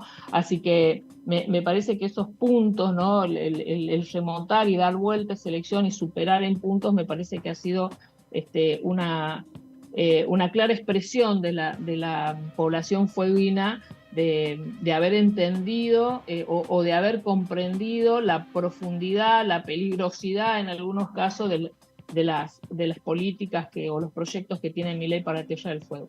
Diputada, quería preguntarle por qué planteabas que después del 19 se van a abocar seguramente, si el resultado es favorable para el oficialismo, a discutir el presupuesto y poco tiempo. Hoy se dictaminó la Ley Nacional de Danza, que lleva 15 años tratando de obtener un dictamen. Tiene que hacer un paso por presupuesto. ¿Cree que hay condiciones para poder juntarse la semana previa a las PASO, a las elecciones del 19, perdón, o que, bueno, quedará posterior para algún otro momento cuando se termine el tratamiento del presupuesto? ¿Hay posibilidades de que se avance con esa iniciativa que ya se discutió, digamos, mucho en el Congreso y que queda como trámite nada más pasar por presupuesto? Mira, yo, la semana que viene veo como difícil, ¿no? Que podamos hacer algún tipo de reunión, no sé si alguna comisión, pero la verdad que lo veo complicado porque creo que es la última semana clave, estamos todos tratando de sostener, de consolidar los resultados del 22 de octubre para nuestro espacio político. No tenemos hasta ahora, jueves, un aviso sobre que haya alguna reunión. Pero volviendo al tema de que posiblemente después del 19, va a depender, por supuesto, al ser nosotros parte del oficialismo, dependerá seguramente de los resultados, ¿no? Va a depender de ese resultado que nosotros, si se quiere, podamos ratificar una legitimación de nuestras propuestas políticas y podamos ahí acelerar o poner en agenda estos temas que nos van quedando pendientes, y ojalá podamos sacar todo lo que nos quedó pendiente este año, que hay muchos proyectos dictaminados, ¿no? Hay bastantes. Entonces digo, ojalá que esa legitimación, si se quiere, que nos dé la sociedad, nos permita poder trabajar intensivamente en esas 3 semanas, digamos, a las ordinarias. Y por supuesto que se evaluará desde el nuevo Ejecutivo si se amerita pedir unas extraordinarias o pedir esta extensión a los meses siguientes, ¿no? Veremos, pero está todo supeditado al 19. Yo pienso que hay que esperar para poder tomar esas decisiones, ¿no? Porque nosotros hoy somos gobierno y creo que esto significaría, ¿no? El poder ganar el 19 nos permitiría, como digo, ratificar una legitimación de la población y poder ir con más fuerza, más allá de la conformación del Congreso, ir con más fuerza a tratar de pelear esas leyes que nos quedaron pendientes, esos proyectos que nos quedaron pendientes. Diputada, ¿y qué lugar piensa que va a tener el debate de este domingo? Un debate que va a ser cara a cara entre los dos candidatos que se van a enfrentar en la segunda vuelta. Un debate que, bueno, frente a un porcentaje de la población de cerca del 14-15%, según las distintas encuestas que todavía no terminan de definir su voto, bueno, uno intuye que lo va a mirar con atención, ¿no es cierto? ¿Qué expectativa tiene usted? Mira, yo tengo las mejores expectativas con nuestro candidato, porque sabemos que viene haciendo un trabajo enorme, digamos, desde en todos estos meses y digamos, para poder llevar la propuesta a la gente, para que se entienda, para que nos acompañe, para que nos den una oportunidad, como él mismo lo decía ayer, pedir perdón por las cosas que no se pudieron hacer, que hay un montón de condicionantes, más allá de algunos errores propios, pero hay un montón de condicionantes que no nos han permitido cumplir con nuestros objetivos de allá por el 2019, pero ir realmente con humildad y explicando para que se entienda el porqué, ¿no? Eso me parece, y bueno, siempre con esta impronta de la proposición, ¿no? Me parece que Massa ha tenido en todas las discusiones se ha tratado de correrse de las chicanas, de las cuestiones inclusive de violencia, ¿no? Me parece que ha tratado siempre de tener un discurso, más allá de que es un debate, pero es un debate en el que vos le hablás a la sociedad, entonces ha tratado de ser positivo en sus presentaciones y en sus propuestas. Así que creo que va a ser en este mismo sentido. Veremos cómo se comporta el otro candidato, porque también a veces cuando te atacan tenés que responder, pero por supuesto con altura, con respeto, como se merece, como digo, no solamente por el candidato que está debatiendo del otro lado, sino también por toda una sociedad que nos mira, ¿no? que nos mira, digamos, en esas instancias de debate. Me parece que ante todo tiene que ser eso, ¿no? Respeto a quienes están escuchando a un candidato a presidente que lo que tiene que hacer en ese debate, aprovechar para decir lo que quiere hacer, ¿no? Lo que propone para hacer para mejorar las condiciones de la Argentina. Jutrovik, y hablando de debates, ¿qué le dejó el debate de ayer en el canal de cable de noticias del Grupo Clarín, en donde, bueno, se concretó el debate entre los dos candidatos a vicepresidentes que se van a medir en este balotaje? Uno de ellos es Agustín Rossi y Victoria Villarruel. Agustín Rossi, quien fue largamente jefe de la bancada oficialista, y en el caso de Villarruel, bueno, nos encontramos con una protagonista de este recinto, dos figuras que han estado atravesadas por la dinámica parlamentaria. ¿Qué le dejó ese debate? ¿Cuáles son los puntos que usted vio, digamos, que más la impactaron del intercambio de ayer? Mira, yo no lo pude ver en vivo al debate porque, bueno, estuvimos en esta reunión ahí en el teatro escuchando a Sergio, y luego teníamos un par de reuniones más, pero digamos, de lo que pude ver, yo saco la siguiente conclusión. A mí cada día me queda más claro que en este caso la candidata a vicepresidenta de la Libertad Avanza, digamos, sigue sosteniendo lo que más me preocupa, ¿no? Que siga sosteniendo esto de las políticas, de los conceptos negacionistas sobre cuestiones que me parece que los argentinos ya habíamos saldado como sociedad, ¿no? Hay discusiones que pensamos o que pensábamos que los argentinos ya habíamos saldado, que ya había una especie de consenso social sobre ciertas cosas, ¿no? Esto de seguir discutiendo si fueron 30.000, si esto fue una guerra, el tema del terrorismo de Estado, de seguir discutiendo estas cosas, a mí me parecen graves, peligrosas, me asustan, porque por eso les decía que me parecía que esta discusión ya estaba, ¿no? Negar todo lo que significó las políticas de derechos humanos de la Argentina a esta altura, francamente me asusta que digamos que vengan con este tipo de conceptos.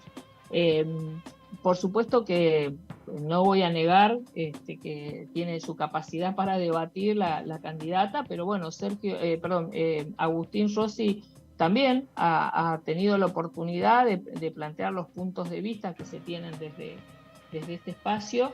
Y en todo caso, digo, la representante de La Libertad Avanza sigue planteando estas cuestiones que a mí, que creo que a la sociedad le preocupan por lo menos a una parte de la sociedad, le causa rechazo, le causa preocupación, y que nos tiene que dar la pauta a las personas que realmente estamos comprometidas con los derechos humanos, a que esta no es la opción, porque sería retroceder muchos pasos hacia atrás, ¿no? Ese es un punto que me parece que ella siempre lo resalta, y de la que se considera una abanderada, ¿no? Reivindicar el terrorismo de Estado prácticamente, ¿no? Eso a mí ya, ese solo punto ya me causa un rechazo hacia esa candidata a vicepresidenta.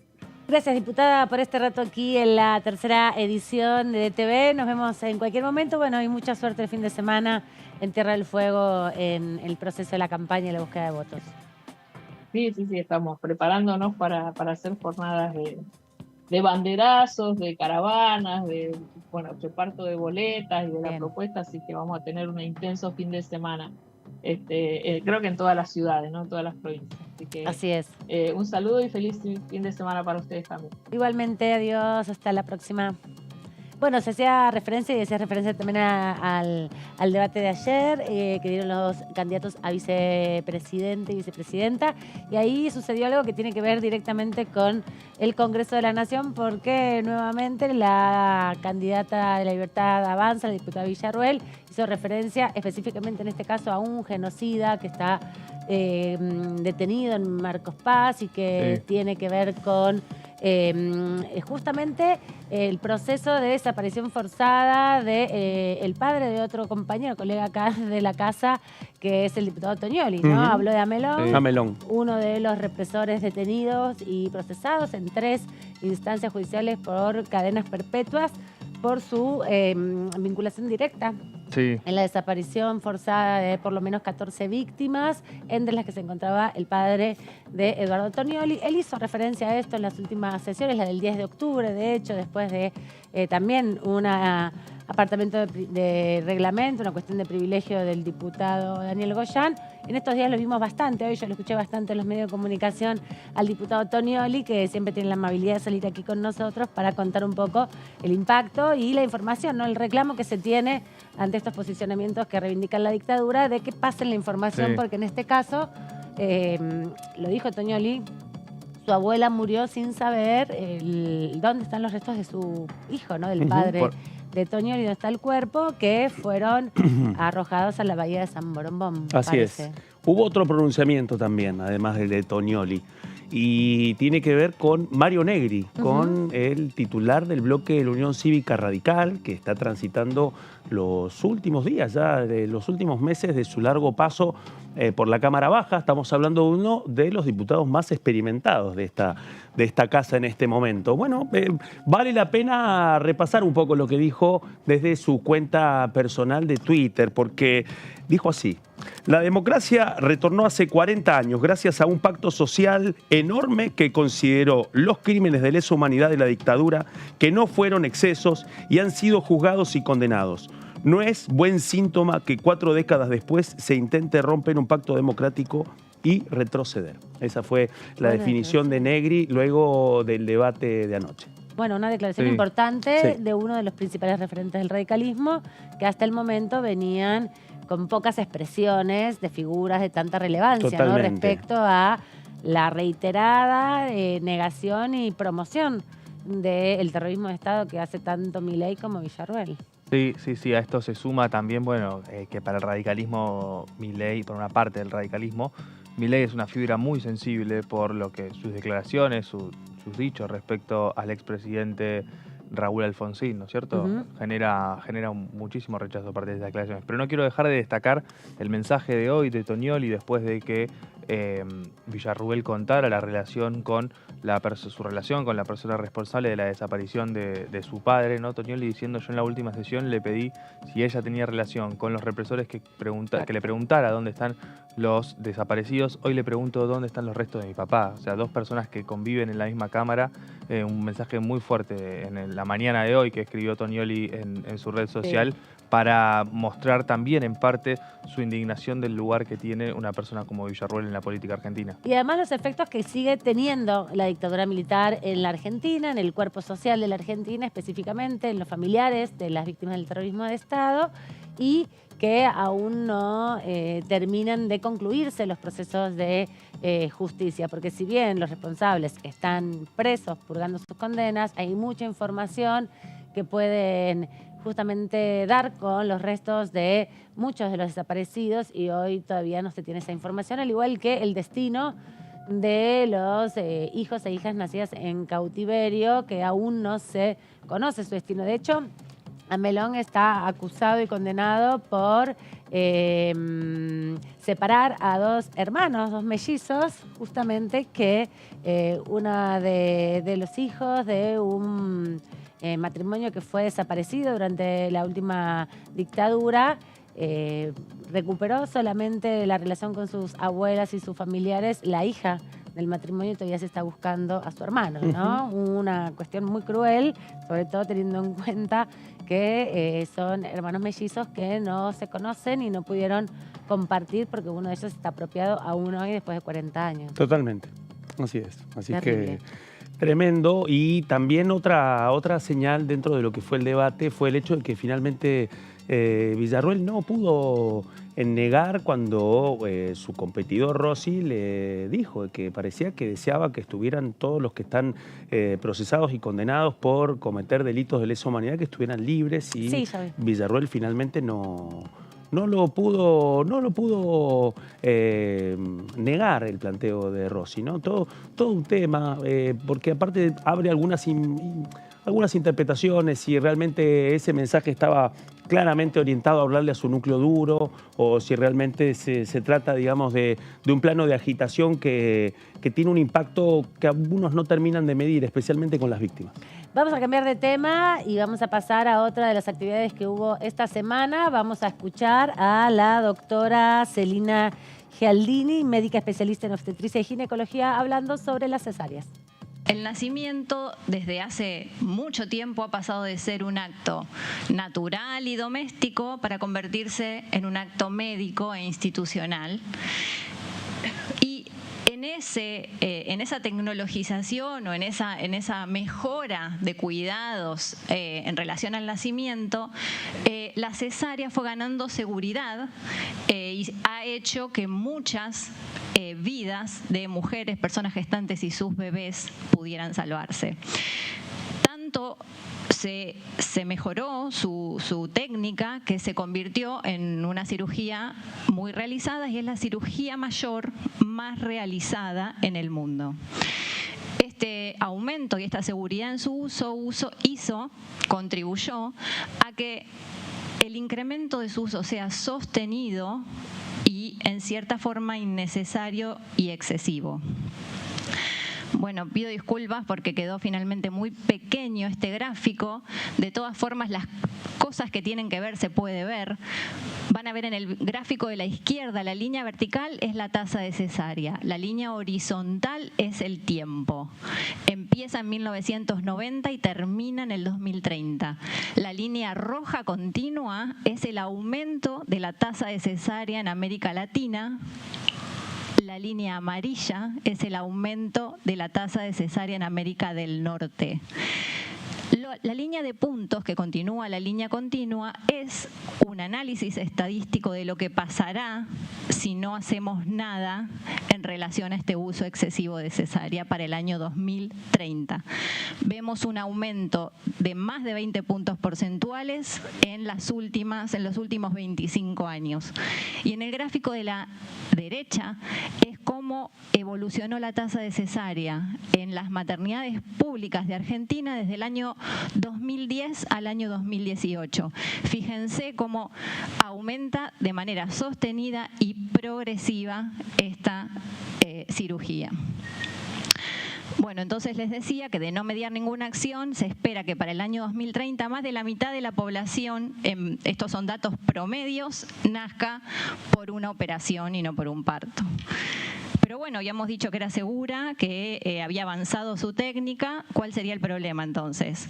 El problema es que, como toda intervención en medicina, al aumentar su dosis por encima del valor efectivo, para hacer un ejemplo muy gráfico, dejamos de ver los beneficios y empezamos a ver los perjuicios. Si ustedes ven acá, la línea vertical de la izquierda es la mortalidad materna, la línea vertical de la derecha es la mortalidad neonatal y las líneas basales horizontales son las tasas de cesárea.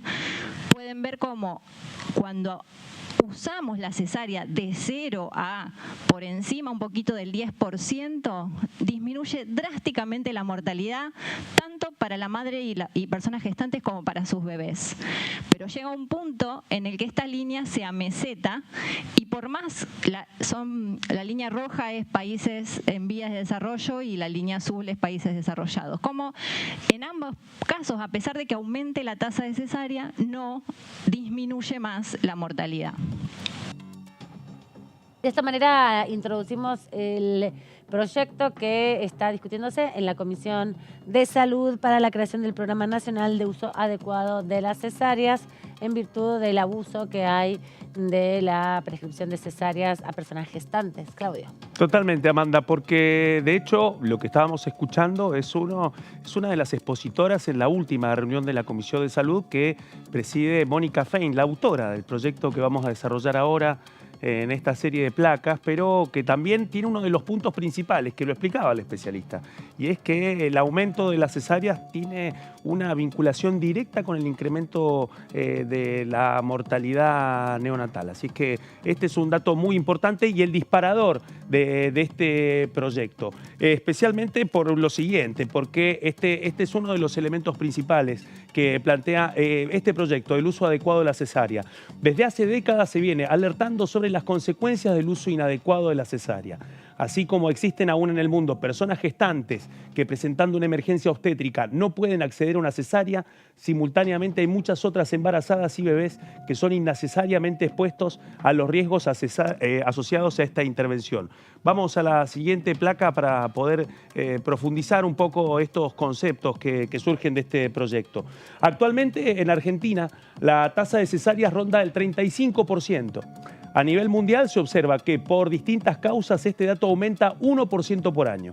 Si bien los especialistas sostienen que es una práctica que llegó para salvar vidas, con estos índices comienzan a crecer los riesgos para las madres e hijos e hijas, especialmente por este hecho de la cantidad de cesáreas que muchas veces son prácticamente a demanda. Algo que ha surgido especialmente en estos últimos años y que ha sido parte del debate de la comunidad médica. Tanto que lo que busca este proyecto de la diputada Fein, titular de la Comisión de Salud, es precisamente que sea un programa complementario de la Ley de Parto Respetado y también de la Ley de Derechos del Paciente. Y hay otra importante, que es la Ley 27.611 de Atención y Cuidado Integral de la Salud durante el embarazo y la primera infancia.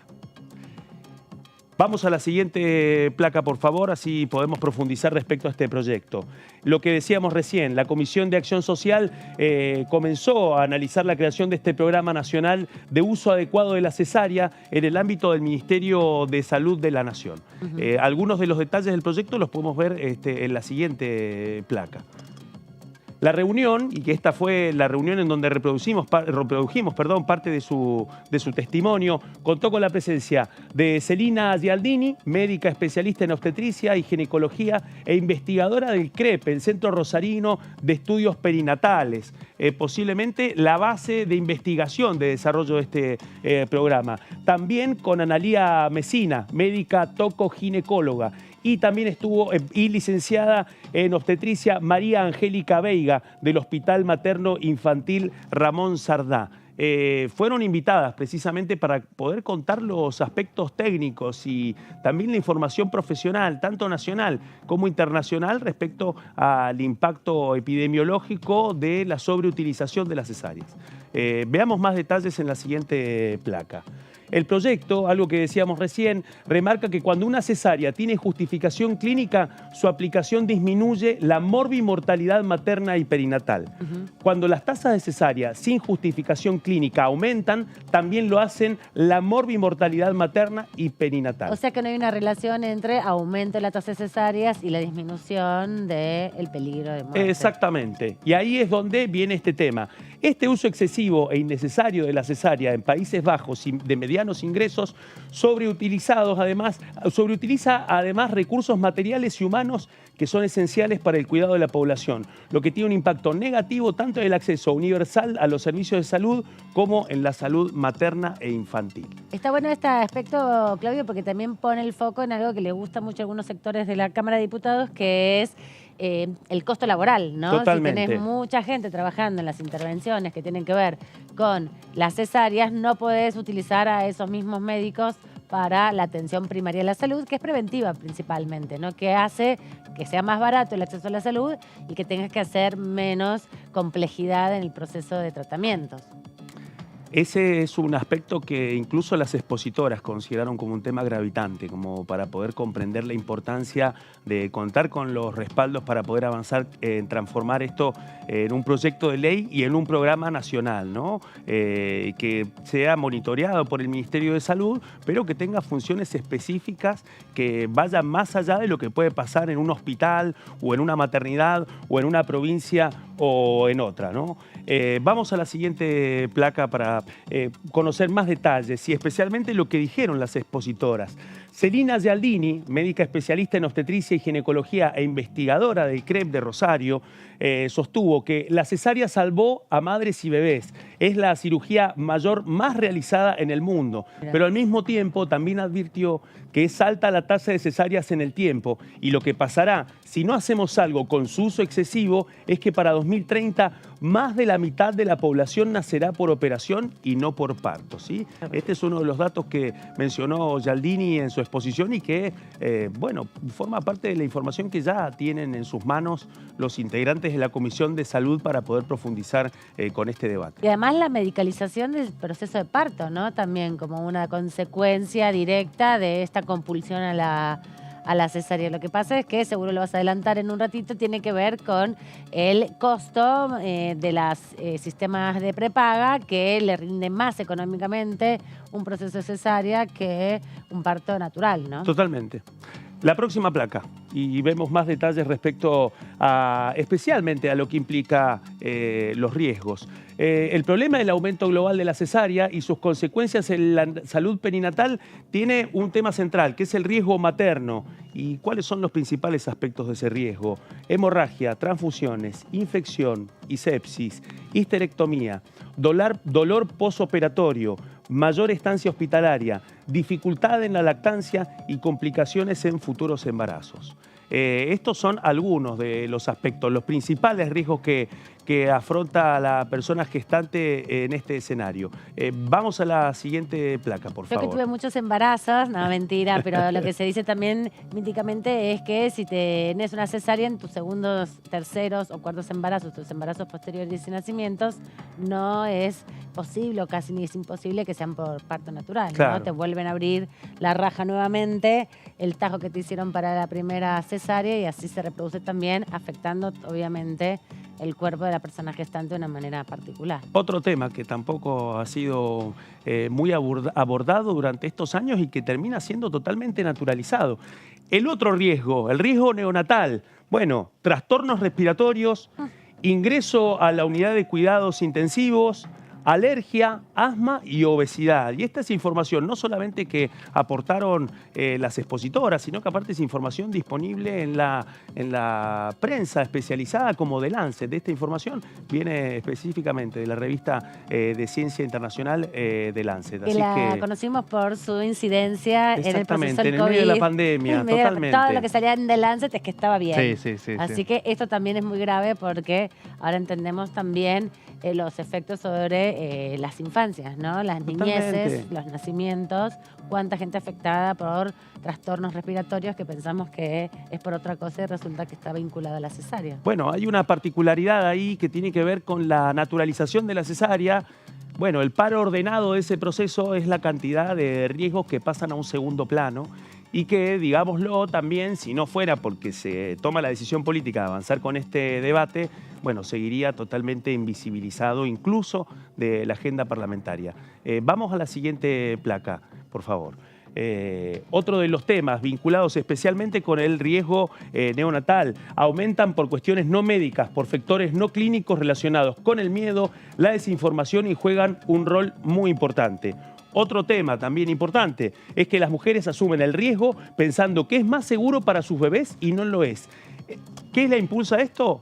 El miedo al dolor. Es decir, que de este modo muchas consideran que la realización de la cesárea es una forma mucho más segura que el parto natural.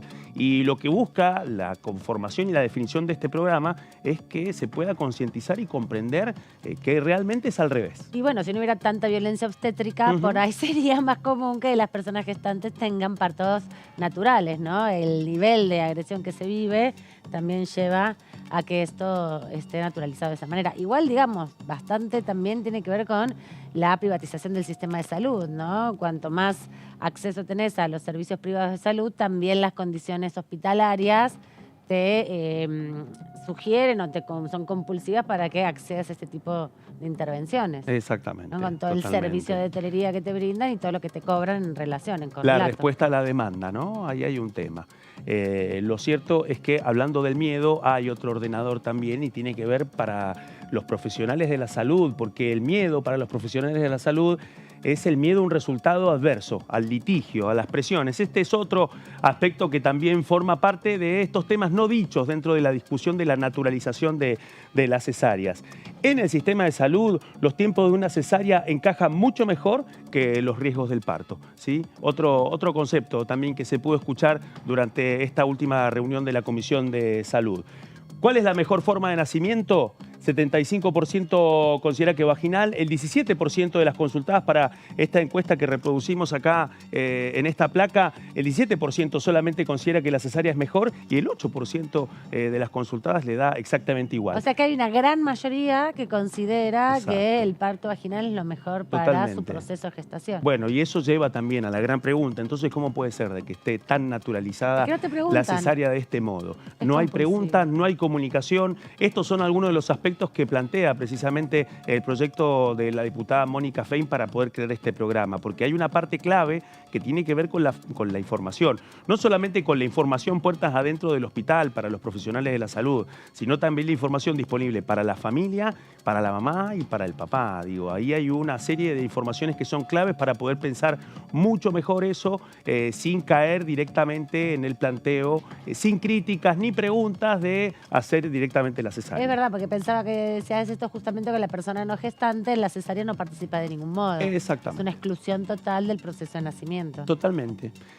Vamos a ver en este caso y en esta placa otra de las preguntas que reproducimos en este informe a partir de esta encuesta que estábamos comentando. Ante la pregunta sobre por qué considera que es mejor la cesárea, luego de que las mismas consultadas consideren que el 75% considera que es mejor el parto vaginal, bueno, ante la pregunta sobre por qué considera que es mejor la cesárea, el 42% considera que es más segura, el 21% considera que es más rápida, el 20% considera que la considera mejor por el dolor y el temor al dolor de las contracciones, el 15% porque el médico tiene más controles y eso es mucho más controlado, y también un 13% considera que la cesárea evita el trabajo de parto. Bueno, acá tenemos un decálogo de las creencias que impactan mucho más a la hora de tomar una decisión tan importante como una cesárea y que muchas veces sostienen creencias que van a contrapelo de la información médica, científica, de la información científica, y en ese contexto sí hay un hiato,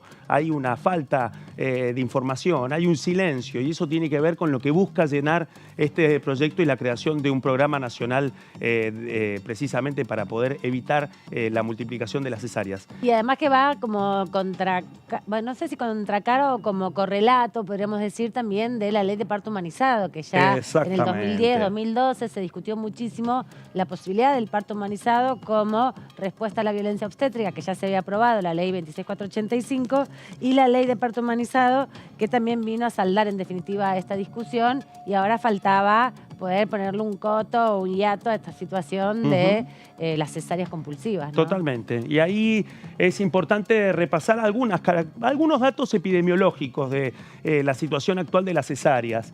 Las consecuencias. Se ha triplicado la tasa de cesárea en los últimos 25 años. Otro tema, hay una mayor contribución a este aumento que son factores no clínicos. Además, hay un impacto en la morbimortalidad materna y perinatal.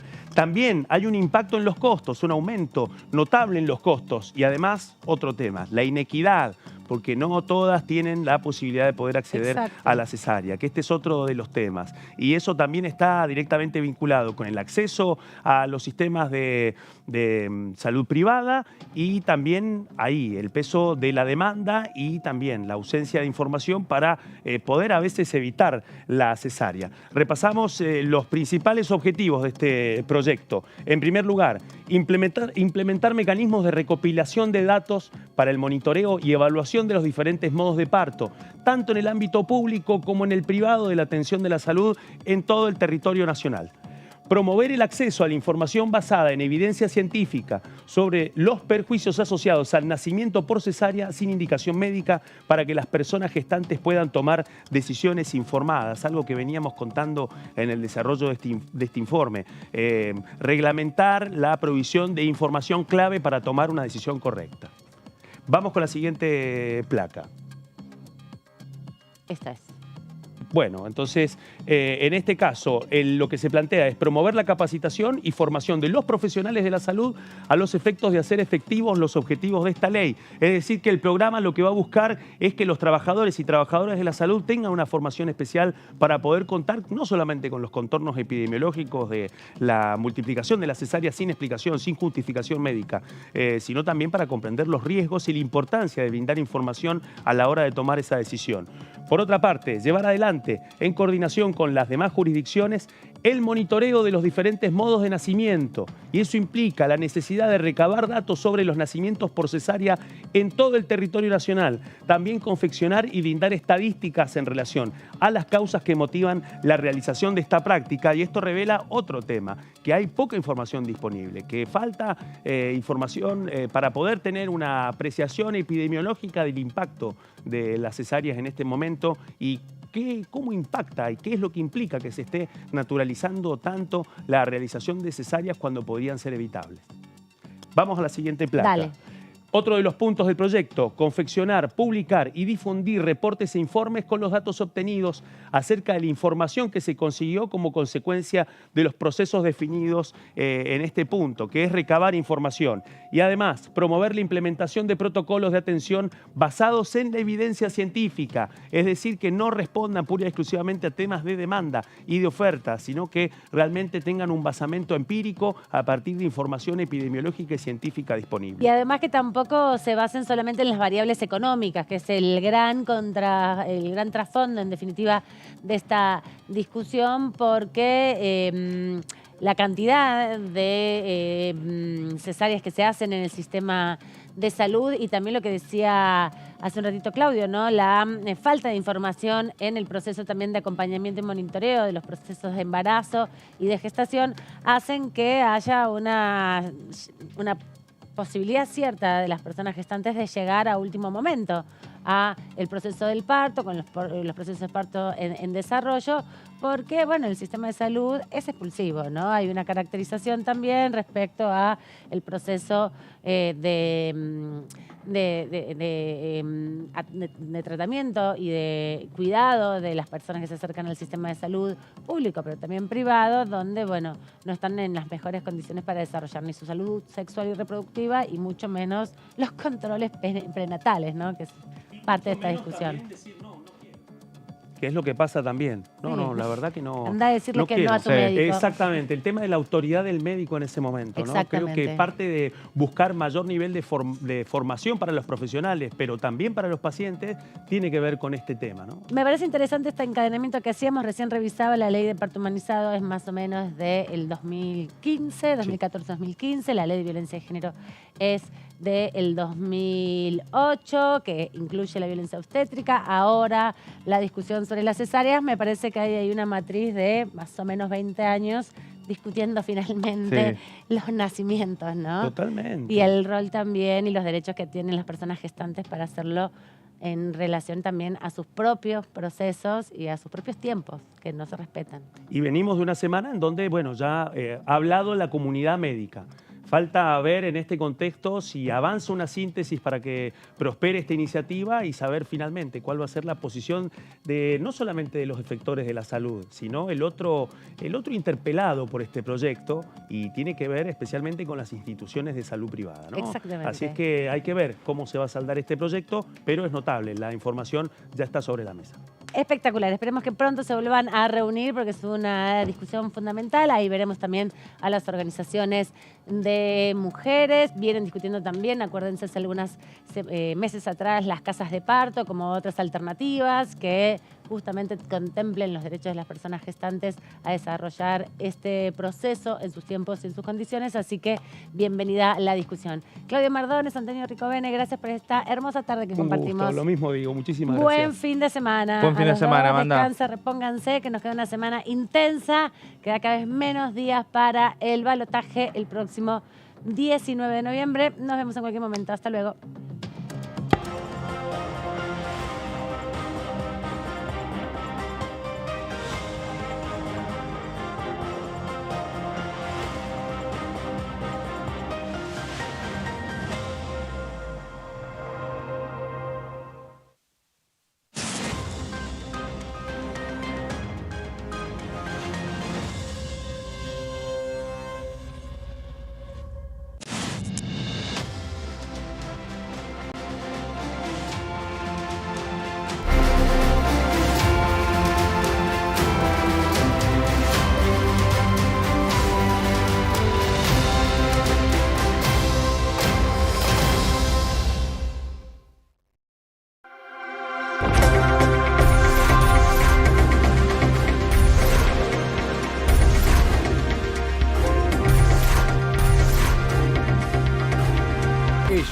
Son tu voz en el análisis.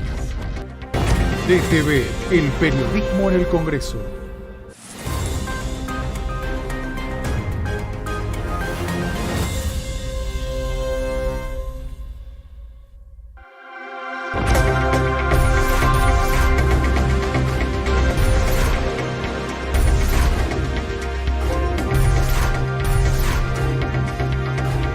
Ellos son tu voz en la tercera edición. DTV, el periodismo en el Congreso.